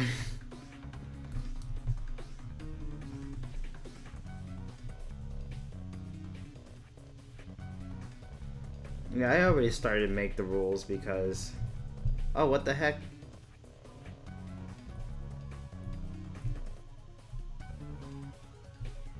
Didn't I just tell you to put that layer underneath and clear that layer so I can go back to this layer?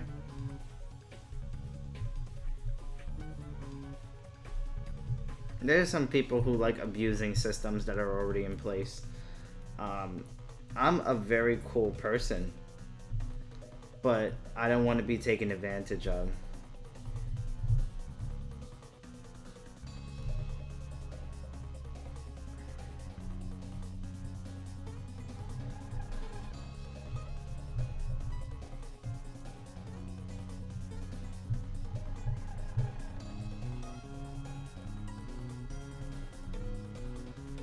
I'm cool when it comes to a lot of things, but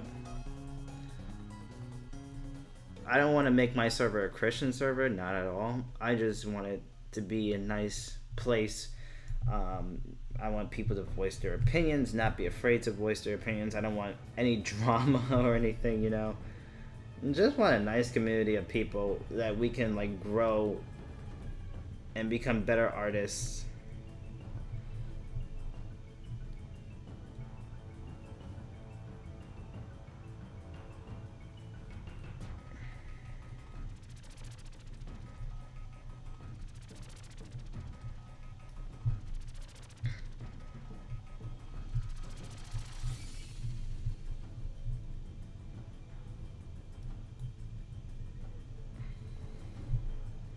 I like that.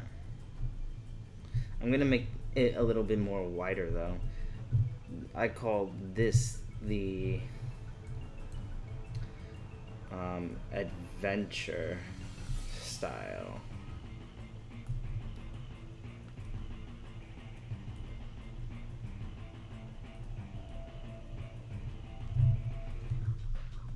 So you make a multiplier layer, and then on top of that multiplier layer you make a normal layer, but all of these layers are still underneath the line art layer, so that way when you do the white pigment, it's not going to show up on top of all the lines.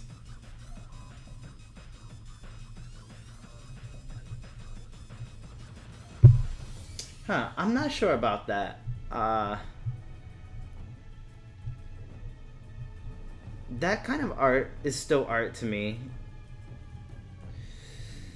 I don't know, that's a touchy thing because I don't know how old people are when they're gonna enter my server.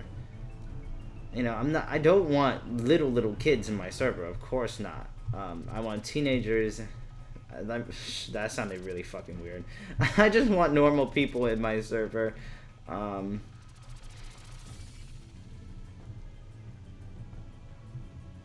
I've drawn that kind of art before. It doesn't really bother me.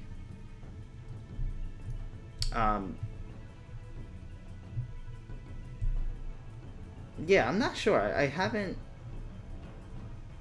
thought about adding a channel for 18 plus stuff on the server.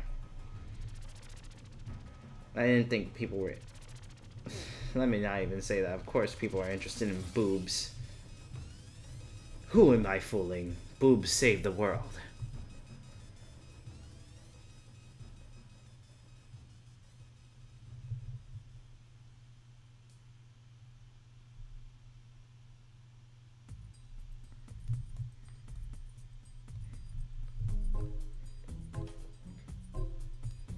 I'll think about it, like,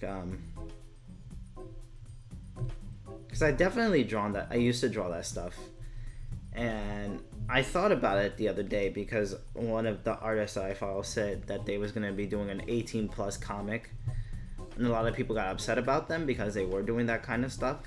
But I don't think that kind of stuff should be looked down upon because it's still art. You know, when you're drawing from real life in art classes, sometimes they'll get a nude model that you'll be able to draw from.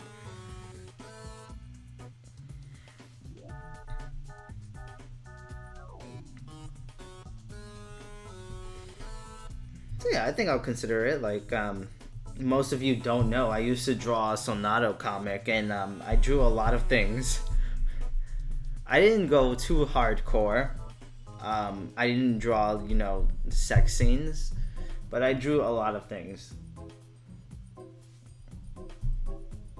In that server, it's for my Sonic, my original Sonic comic thing that I'm about to start. But I want that server to revolve around, you know, posting links to like free art classes or whatever, or just like posting links to YouTube channels that might help us out. And you know, just being more engaged and more involved in my community and seeing how I can give back to you guys, because I most certainly do not want to be one of those people who leech on people just to get to fame. You know, I definitely want to, you know, have more people involved in my videos, such as you guys, which is why I have the chat up there in case you want to drop any links. If somebody's watching this video later, they'll be able to see those links and possibly follow you, you know?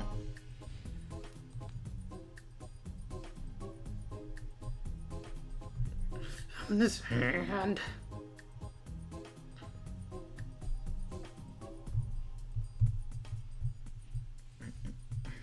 Where's that eraser?